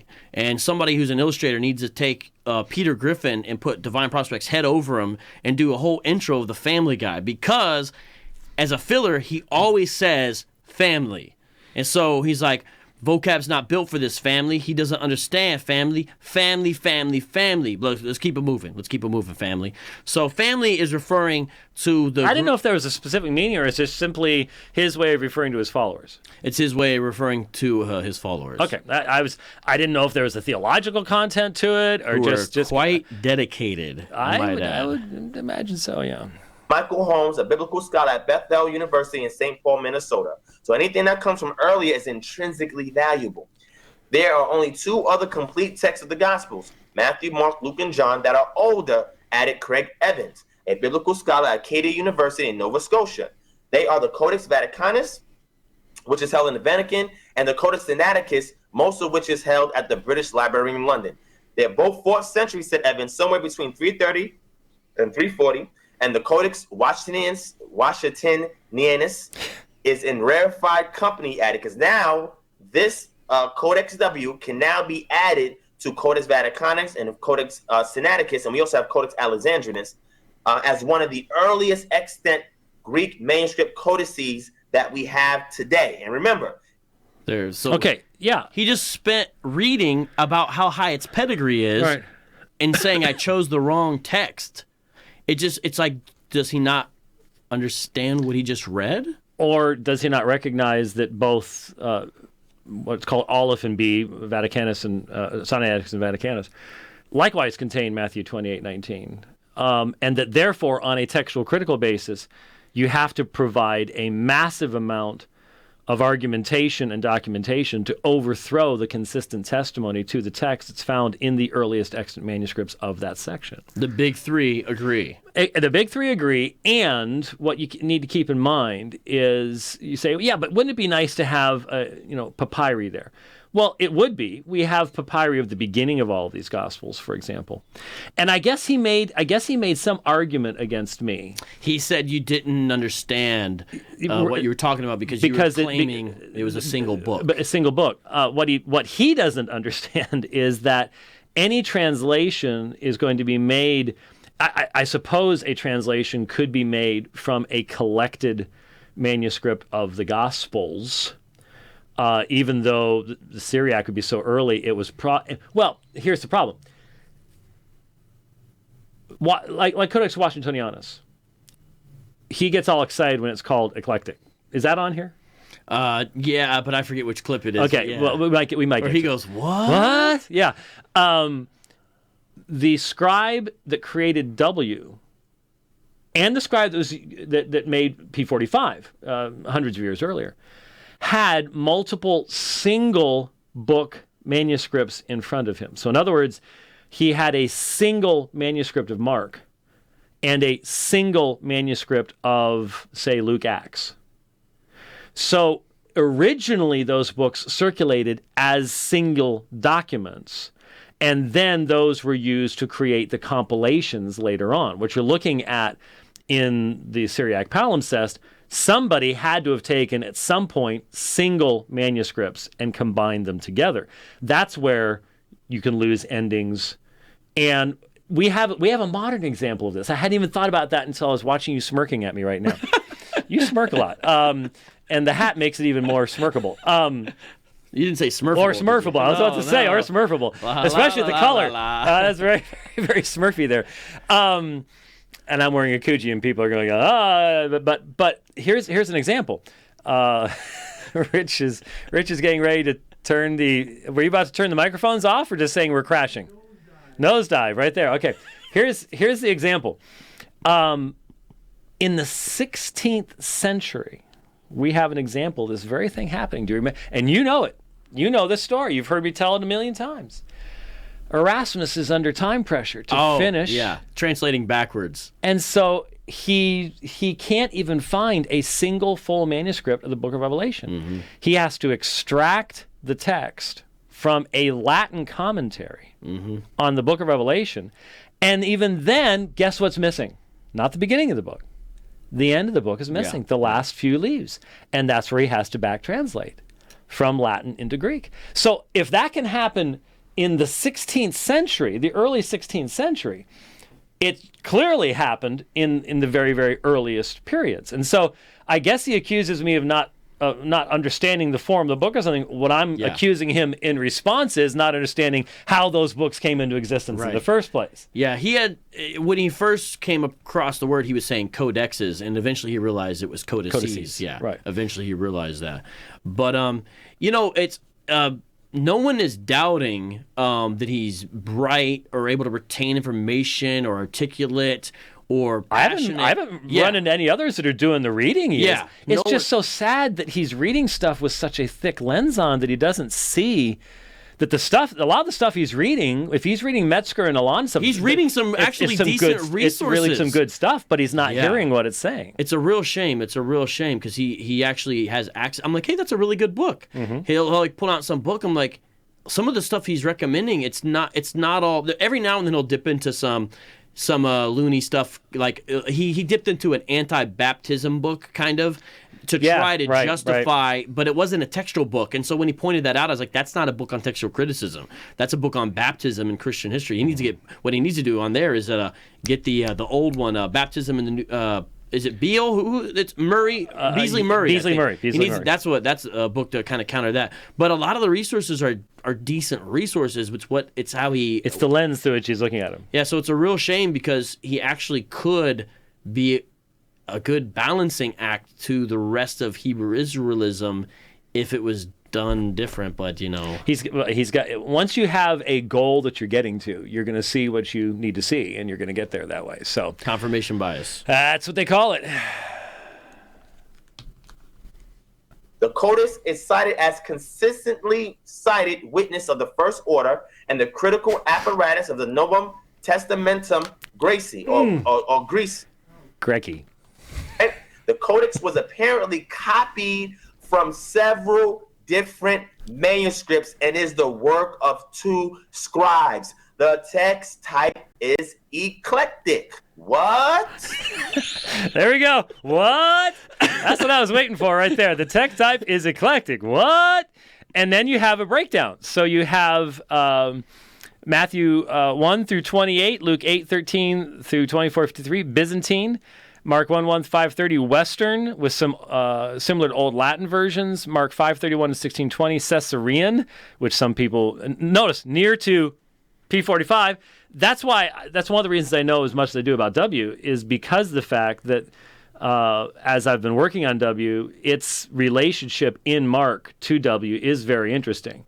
One of the things I have to now deal with, unfortunately, is apply CBGM material processes to that to see if that actually ends up panning out. Because could you do a subtitle of one of the chapters in your dissertation? Don't throw shade on the dub. That'd be awesome. But I heard you're meeting Dr. Peter over there. I saw him present at ETS this year. That was wild because he presented some of this, but he was more doing. He mentioned some of this, but he was mainly doing. And I think you heard about this fallacious arguments. Yes, I heard it. I listened. It was really amazing to just be there in that room with all those guys. It was, I listened. Neat. I listened to that whole segment. I bought the audios because I wasn't there, but. We are going to get together because I think it's extremely important. And then the Luke and John Alexandrian text types, which is fascinating because that has parallels to P45. Hundreds of years separating them, but interesting parallels. When it says the text type is eclectic, it has nothing to do with his eclecticism. It has to do with the fact that the scribe had multiple singular sources in front of him that are not all from the same text type. Now, the whole issue of text types is now up in the air in New Testament textual criticism. Right. And Matthew, Mark, and Luke, Matthew, Mark, Luke, and John they're coming out over the next number of years, and there's going to be a lot of work being done once those collations are available and the computer stuff comes online. You can start doing things, and we'll be able to confirm or disconfirm some of these observations. But when he goes, what? He's not understanding what the source he's quoting is. Well, in another instance, he's basically dissing something that had an eclectic text, W, because an eclectic underlying thing that it was copied from. You know what I mean? When he calls it Frankenstein text. I mean, that's what he's talking about right here. Is W it's eclectic. But what that simply means is that the scribe had access to a wide variety of sources. Could you play? I don't know where you're trying to go, but can you go to clip 16? Because that's where he actually makes the claim to say it's not there and no one can magically put it there in reference to Matthew 28:19. It's probably difficult to find. Well, it's number 16. Towards the end, it's about. Let me see how many minutes it is. That's 27. It's about 8 minutes. 8 minutes 10 seconds on my summoning James White. You see that? There's clip number 16. Yeah, this because he's at this point saying we can't find Matthew 28:19. Basically, he's referring to the Syriac, I believe. But it's wild the way his argument shifts into like overblown confidence. Okay, let's see what it says. I said, on that note, there's nothing to debunk. The text does not include those verses, and no one can magically put them in there. Who's going to logically argue with this post? Okay, that went too fast for me. So it's in reference to the palimpsest, but he was saying he didn't want to debate me because there was no need because Matthew 28:19 is not there. As if the Syriac palimpsest proved the point and the debate was over. I see. Okay. Who's going to logically argue with that post, Dr. White? Anybody who actually recognizes that Matthew wasn't written in Syriac, maybe? Possibly? I suppose? Who will stand in the gap? I don't know. Well, since you have the list there, what do you feel like we need to... Well, I'll name the titles. Clip 17 is where I put it in your mind that he was a heretic, so you guys won't talk. 18 right after that, which is 9 minutes, 25 seconds, is where he says you're not familiar with the Eastern manuscripts. Okay, let's do 17 first. So he's throwing insults at me, which is unfortunate because I would have loved to dialogue with him in regards to my position on this had Vocab not got involved. Now, Vocab is the one that put the false notion that we are heretical in the mind of James White so that I couldn't even have a dialogue discussion with him on this because now he already has a presuppositional idea on who I am and where I stand, and automatically in his mind there's already a wall up. So he's not even going to take in anything that I'm saying, which makes it very difficult to have a constructive discussion with him because of Vocab. And this is what Vocab is doing. He's tainting various Christian platforms so that way our community can never have an honest, objective and honest, objective, and truthful voice, and conveying where we stand. And this is the work of Vocab, causing confusion and discord. This is what he does, right? It's my job description. Wow, you are one powerful dude. Vulcan mind meld. I put it into your mind.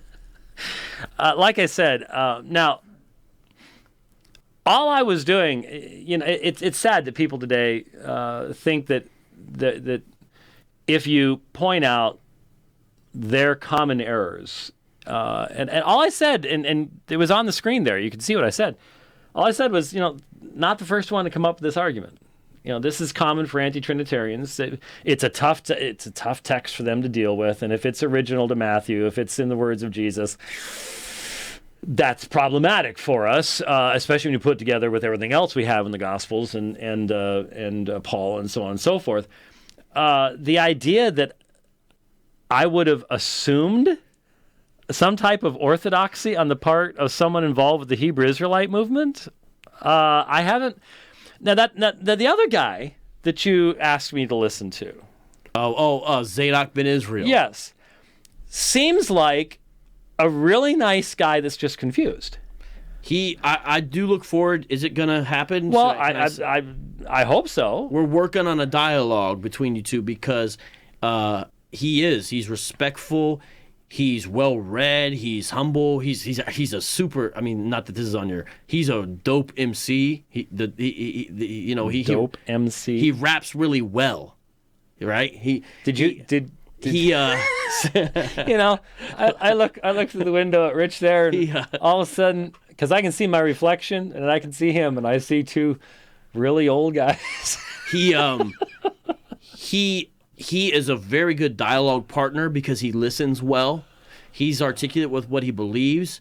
Now we have big differences, him and I, but in a manner of speaking, he's the best of the best. Well, I don't want to leave this, but as I was listening to what you asked me to listen to, someone called in.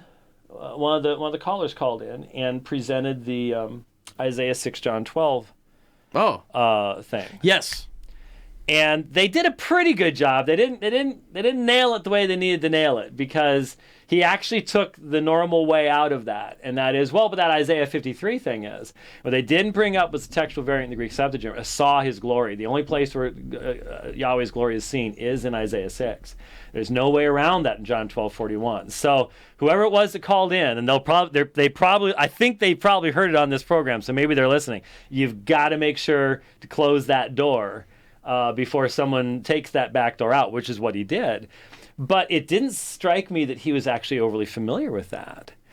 And so but he was like, but I'm open to, I'm open to changing, and he just struck me as someone who's just hasn't been discipled properly. Basically. He was mainly discipled by Israel of God. They're out of Chicago, not One West, and probably the biggest Hebrew Israelite group in the world, probably. They have out in a suburb of Chicago a mega church that seats 6,000 people. They've invited me to visit. There's one right on McDowell, so I've been there with them. Now, they're still Hebrew Israelites. They still have a softer, kinder, gentler ethnic hierarchy, but they do have one. But they'll actually call someone they perceive as a Gentile. They don't do the whole Edomite thing, a brother. And they really, I think, mean it, the Israel of God. He was schooled by them. Now, he's not currently in Israel of God. He has disagreements with them, for example, about eschatology. He has some disagreements with them. I couldn't even imagine what Hebrew Israelite eschatology is like. Well, this is Israel of God's eschatology, which looks different than GMS eschatology, which GMS eschatology is like the nuclear showdown type of thing. But Israel of God's is different. It's maybe closer to Seventh-day Adventist type, but Zadok has a community in Buffalo, New York, and they're doing something different. It's different than really the other groups are doing, and that's why I would love to hear you guys talk and another man from his congregation. Now, we have big issues, and I spoke about some of them on that program, nonetheless. But there was just tremendous confusion about who God is, what the word God means, Yeah. the relationship of Father, Son, and Spirit, all those things. That's why I'd love to hear the conversation with you guys. Yeah. Well, yeah. Hopefully we can make that happen. But it was just very different than this. Yes, it is. And very different than Elder Akha, too. So, Yes. I mean, it's like dealing with three different, very, very, very, very, very, very different approaches. I don't know how you keep them all straight. I'll put it this way. Divine Prospect speaks of himself sometimes in the third person. I don't ever picture Zadok doing that. Right. To boil it down in manner of speaking. Yeah. There you go. Okay, what's this next one here? Let's see. Oh, there we go. Yep, you want to hear this one. Okay. Now, remember, he said, anybody that knows anything about textual criticism, and then he goes to say, a text that contains only one book. That's interesting, because I start to see that I don't believe he's familiar with these Eastern text type versions, all right? Because this is not just... Okay, let me just clarify his error. What he's talking about is when I talked about the ending of Gospels. For example, last year, Muslim Ijaz Ahmed, or maybe it was even the year before now, I can't remember. I saw that clip, yeah. Where we were talking about John 20:28. And he says, well, see, P66 doesn't have my Lord and my God in it. That's because it's fragmentary. That part of the papyrus is missing. And now Codex W has Matthew, Mark, Luke, John, Acts. It goes on, Sinaiticus, Vaticanus, those later manuscripts. But John wasn't written as a part of a continuous Matthew, Mark, Luke. Luke gets done, he passes it off to John. John writes John, passes it off, gives it back to Luke, who puts in Acts or something like that. These were all written as singular books. And so that's also during the period of persecution. And so when I talked about the beginning and ending of books being the primary victims of time, look at my own P45. There's no beginning or end of any one of those books. It's the internal pages that have survived the ravages of that transmissional process. And even in that case, it was a continuous book. It had the ending of Matthew was in P45. It's not there anymore. That doesn't mean it was cut out. It's just not extant any longer. A book without end, in which only the internal pages have survived the ravages of time. Thank you very much.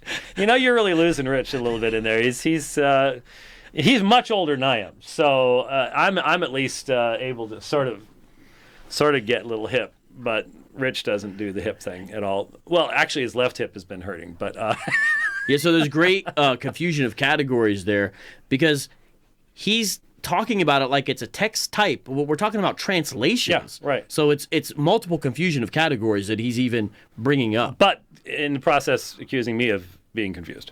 One book. The Syriac, Sinaiticus, Palimpsest has all four Gospels, all right?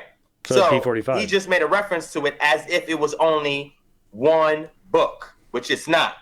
Which I was referring to the fact that anything that it was translated from had originally been transmitted as a singular book, and that's where many of the variants and destruction of manuscripts came from. Okay, so there's actually four books, four Gospels that's contained in there. But let's keep watching.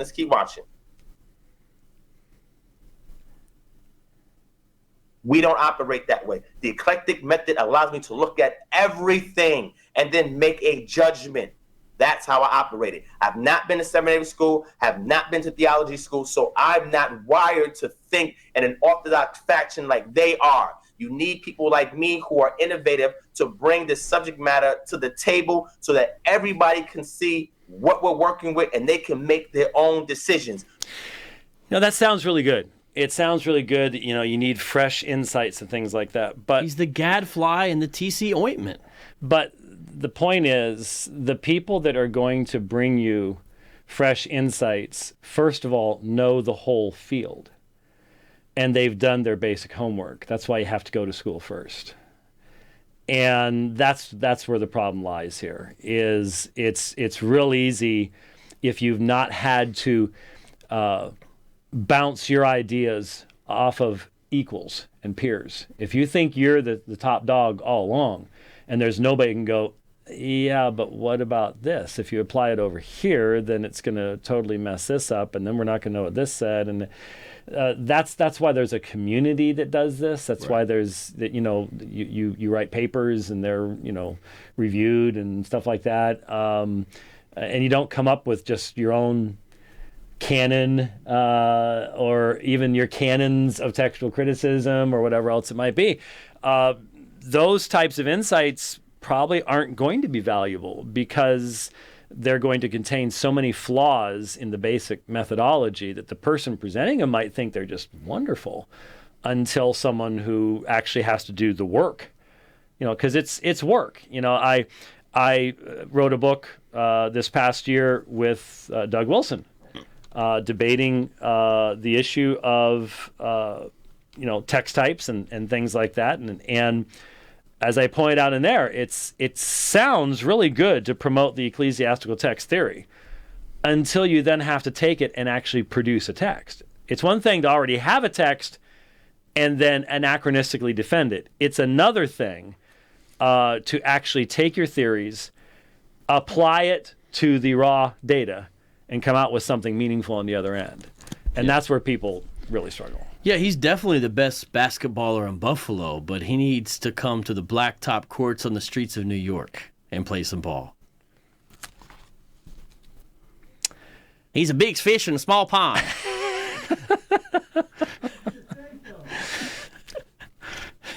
We just need to allow him to talk to the people in his crib. If he's got a crib. I'm not sure if that's a crib or not. I don't know. Yeah, but I live in a townhouse. You live in a townhouse? Yeah. Okay, all right. But I thought that was important as well. And then he has two questions for you. Yes. Since the Syriac Sinaiticus is a compilation of the Gospels, why did you imply that it only contained the book of Matthew and therefore at time found pages were missing since chapter 1 end of the book? Can you elaborate? Just did. It had to be translated from something Matthew was originally transmitted as the book of Matthew and not anything else. You mentioned that the Syriac Sinaiticus palimpsest is a translation of a Greek manuscript. Can you demonstrate this to us? If unreliable, then where does that leave the Septuagint in Codex Vaticanus and Codex Alexandrinus? It was also quoted by Yahusha and Shaul. Boy, there's some major category confusion here.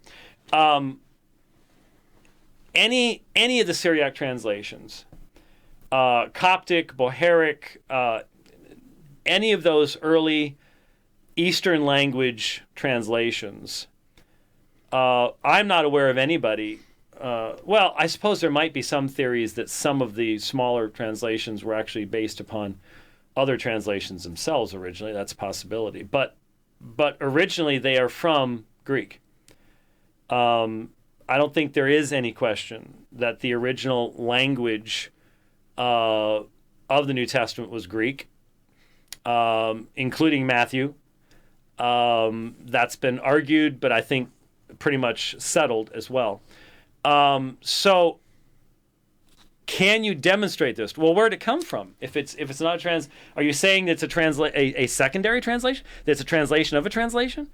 The original is of Matthew. I'm assuming the Syriac is a translation from the original, not a translation from a secondary translation. In other words, not translation from the Old Latin or something along those lines. Not seeing any evidence of that. So everyone that I know in the field views it as at least a first-generation translation from the Greek. And then it says, if unreliable, and I'm assuming he means if the Syriac Sinaiticus palimpsest is unreliable. I think so. Yeah. Then where does that leave the Septuagint in Codex Vaticanus and Codex Alexandrinus? I don't even see the connection. I don't even see a logical, rational connection. Because the Septuagint is a Greek translation of the Old Testament. There is no one single Greek Septuagint. Scholars believe that the Septuagint developed over about a century, that there were numerous different translation efforts that brought it about. Clearly, the Pentateuch, for example, was done at a different time than the prophets were, because there's varying levels of quality depending on which Septuagint you're looking at. But these are ancient translations of the Hebrew, which were the most popular which was the most popular translation amongst the people to whom the gospel came, which is why the New Testament writers quote from it so often. And yet, when it says it was also quoted by Jesus and Paul, well, if Paul's writing to the church of Colossae, which is 98.9% Greek speakers, what else is he going to quote? He's not going to quote a Hebrew text they can't read. Right. He's going to quote the translation that's available to them. So I'm not... It sounds like in his mind that there's a connection here to his theory about turning the Eastern texts into the primary source, maybe?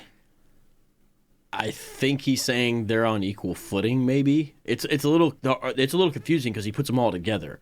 Like I'm not sure. I mean, I think that's what he's saying. He'll probably explain it after this. Well, I'm assuming. Well, yeah, I'm sure. I'm assuming that what he's saying is that translations can still be accurate because the Septuagint was accurate. Yeah. Okay, that's fine. No one's disagreeing. But we're talking here about what sources you use to recreate the original, Right. and the first and foremost is the original language itself. Right. Now, there's even a difference here when looking at Old Testament textual criticism, because you might say, well, that always means the Masoretic text should take precedence over the Septuagint. Well, now you're talking about how far back those two streams of transmission go. And there's no question that the Greek stream of transmission in the New Testament goes earlier than anything else. Right. So it seems like the questions themselves demonstrate a fundamental misunderstanding on his part. Well, so there's a part, I don't necessarily think we have to play this part, but let me give it background. I think it's important. He says he collated all the Matthean P fragments. Now, what he actually did, because I saw the image he puts up on the screen, he simply went to the back of this book and just looked for the places where Matthew appears in the P fragments. He didn't collate anything. He just utilized this in the back of the Elan book, because that's what he puts up on the screen, basically, is an image of this with coloration. But he says, I collated all the Matthean P fragments. So he's just pointing out that none of them contain chapters 27 but he and didn't 28. collate anything. It's just in the back of the book. Collation is a massive... Yeah. And he says they didn't know Divine Prospect has these P fragments or something like that. But yeah, go ahead. Okay, so here's the question for Divine Prospect. If you have collated all of the papyrus fragments for the Gospel of Matthew, then please tell us what you collated them against.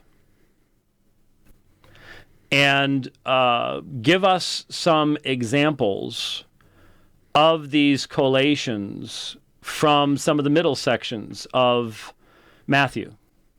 If you'd like, I could come up with some specific, interesting textual variants that are contained in the papyri. I'd like to see your collations against your standardized text and what you used as your standardized text. If you don't know what I'm asking, it means you don't know anything about collation. So that would be Well, can you play a clip in relationship to what you just asked? I'm sure. 1956, it's clip 26, and I think you could just play these two right in a row, because he talks about Divine Prospect has the P fragments, and then right after that, he says he can use his first-year Greek to translate them himself.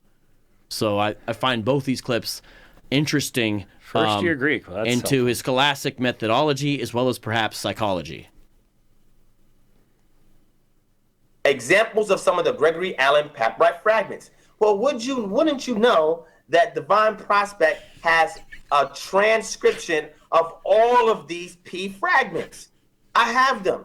I can Anybody with Logos has them. What are you talking about? go over the Greek in them and look at the additions that they made to complete the fragments. And I can go and see here how they translated in English, and maybe go back to the Greek and say, they didn't really translate this area too appropriately, and go do my own translation. I actually have all transcriptions and direct word translation of all these P fragments, so I can examine them for myself, family. Isn't that great? Isn't that awesome? I think that's wonderful. So here's where he says how he can do his own translation, which And he says he's here's working how on. they translate it as well, and I can go back myself from my first year Greek understanding and the tools that I have to actually go and interpret this for myself to compare it with their translation. But again, family, all I'm saying to you is that I have a transcription and direct word translation of all the P fragments, all right? So I can go over it myself. So Okay. now what, Dr. White? What are you going to do with that? I missed the significance of this to Matthew 28. I mean, other than the fact that we have papyrus fragments of middle portions of the Gospel of Matthew that match Codex Washingtonianus, Sinaiticus, and Vaticanus. Therefore, the presumption of all scholarship, fair scholarship, is they would have contained Matthew 28:19 as well. Now, you can't prove that, but if you're trying to reject what is found in the consistent witnesses in the original language, you have to give us something more than what you're giving us. I pointed out those tree marking clips. That's what I described them as, because really Tree marking clips? Yeah, like a dog goes around and pees on the trees to show that he's trying to establish his authority. Wow. Like, Hey, Rich, did you catch that? So, Did you understand it, or you just... I point those out because it's amazing he's bragging to his audience about having something that's in the back of an appendix or something that you have on Logos, that everyone has. Yeah. And then the audacity to think you could do your own translation with first-year Greek. Right. Right. It's unbelievable to me. If you're the only person who would say that is a person who didn't take second year. Yeah, that's a good point.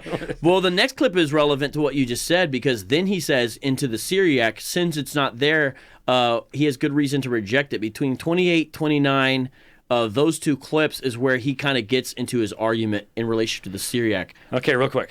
So we're going to see something very interesting here, okay? For those of my family and friends who read the Syriac, you'll see that I've highlighted something right here.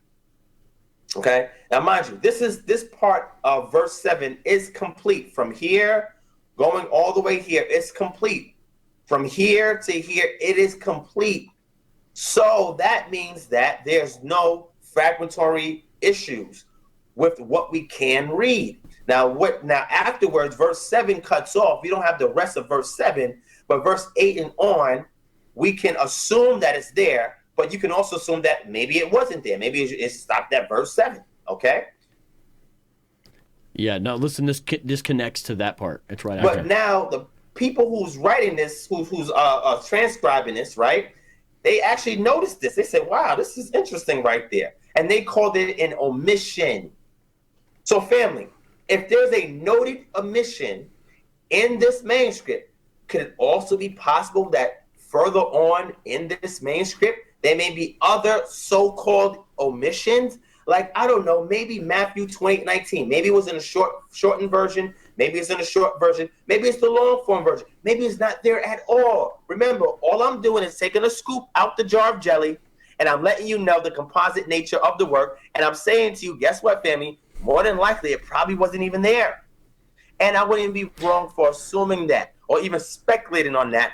What do you mean more than likely? Again, given the original language testimony, why is it more than likely? I've not heard any meaningful... Look, it's an obvious theological bias. Yeah. That's all it is. I'm going to deal with the theology by getting rid of the text. So I found a translation, and it's based upon a manuscript that ended at verse 7, and therefore all that's been added on later on, even though it's in all the original language manuscripts, and it's in all these other...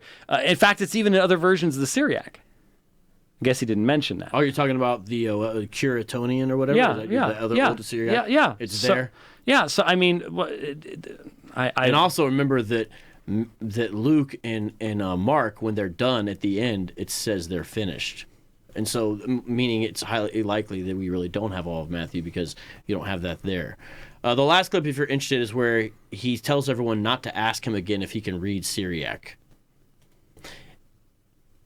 which I find fascinating. This is the level of study that I do on these manuscripts, all right? So when people try to say, well, so Devon, do you know Syriac, Devon? That's what Vocab says. Do I know Syriac? I'm like, I can read Syriac. I I'm not as fluent in it as I would like to be, but I can make my way through it, and I have tools to assist me with it, and I know other people who speak it fluently that I can also pull on to assist me with it. So I have, from my knowledge of knowing as much as I know, and from the resources that I have, I can parse my way through any Syriac text. It can be done. So don't ask me again if I can read Syriac or if I can break it down. Well, I can't spell Sinaiticus up at the top of the screen, but anyway. So he says he knows people who speak Syriac fluently. The only people I know who do that are like the old Assyrian church leaders who have to do the liturgy in old Syriac or something like that. Right. Speak. Yeah, he knows it's not a living speak. language in that sense. Yeah, no. So, I mean, I thought that was all good to point out because what you get is you get a lot of bluffing. And it would be helpful if we could just talk about what he actually does know and just do with that instead of all the extra stuff about, all this extra stuff makes it difficult to wade through the actual argumentation. Yeah, but without the extra stuff, you don't get 4.5 hours. Right. So it's like when people pad their resume, he does that. But we could actually deal with the argument that'd be more advantageous. Well, I think the most important thing to do, we need to wrap up. We've been going for 2 hours now. And Rich is falling asleep. I'm going to have to go wake him up to turn on the ending to the program, the whole 9 yards. But the important thing, we've gone almost half of his own. So if 4 minutes made 4.5 hours, this is over a day. It's a long time, family. That's gonna be a long one.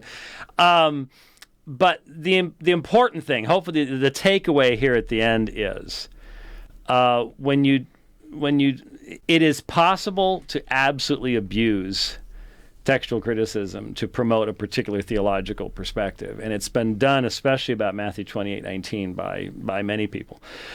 The fact is that no one has ever, outside of using redaction criticism or form criticism, theoretical ideas of either how the text came into existence or what was done to it before the first manuscripts without any physical evidence. No one's ever mounted a meaningful argument based upon the evidence that actually exists against the originality in the original language.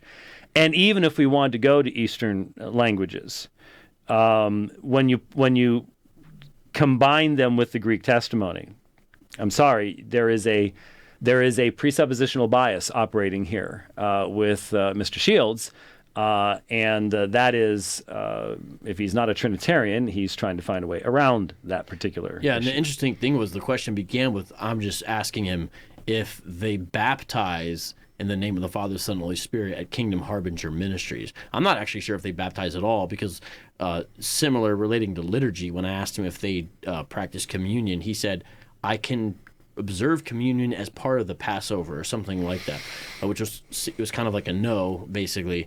And so I was trying to see what his particular community believes and what they do, because none of the One West camps do water baptism except for GOCC, and none of them, to my understanding, do communion. And so I was trying to see where he's at as a non-One Wester. He's not a One Wester, just so everyone knows. I think it's clear by listening to all that. But that's where it came from, and it developed into this textual criticism thing. And then what happened is you and I had to throw on our life vest because we saw there was a toddler swimming in the deep end. And that's what today happened. We're trying to jump in and pull the toddler out of the deep end. But now you really want to make sure he does something, don't you? I don't know if I think the toddler's. I don't think he's going to listen. He's just swimming. I'm standing by. What would have to be done if you really wanted to try to convince him to change his perspective? Well, it doesn't seem like there is a ultimate authority for him other than him. And so he's not going to listen to me. He's not going to listen to you. He's got and so you're going to deal with the facts the way you need to deal with them to maintain your own ultimate authority. But the real question is, does he want to do serious textual critical study? And if so, then you have to be consistent in your methodology, not simply use what evidence you can find to promote a particular theory. And that's when I was listening to this, I'm going, man, I know Christians that do this. Right. Not for the reason of denying the Trinity, but for traditional reasons. And once you start seeing that, then you recognize and go, oop, I need to be careful I don't do the same thing. And we need to be careful we don't do the same thing as either. So yeah, that's good.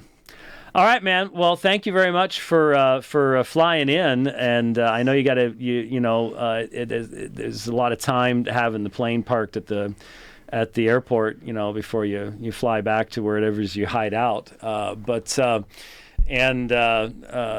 wish I had known about the hat, man. I could have worn. I almost put mine on before I came, and so we would have looked. I would have looked dope. Ah, nice. All right. There's another clip. The problem is, in my days, I would have looked like a dope.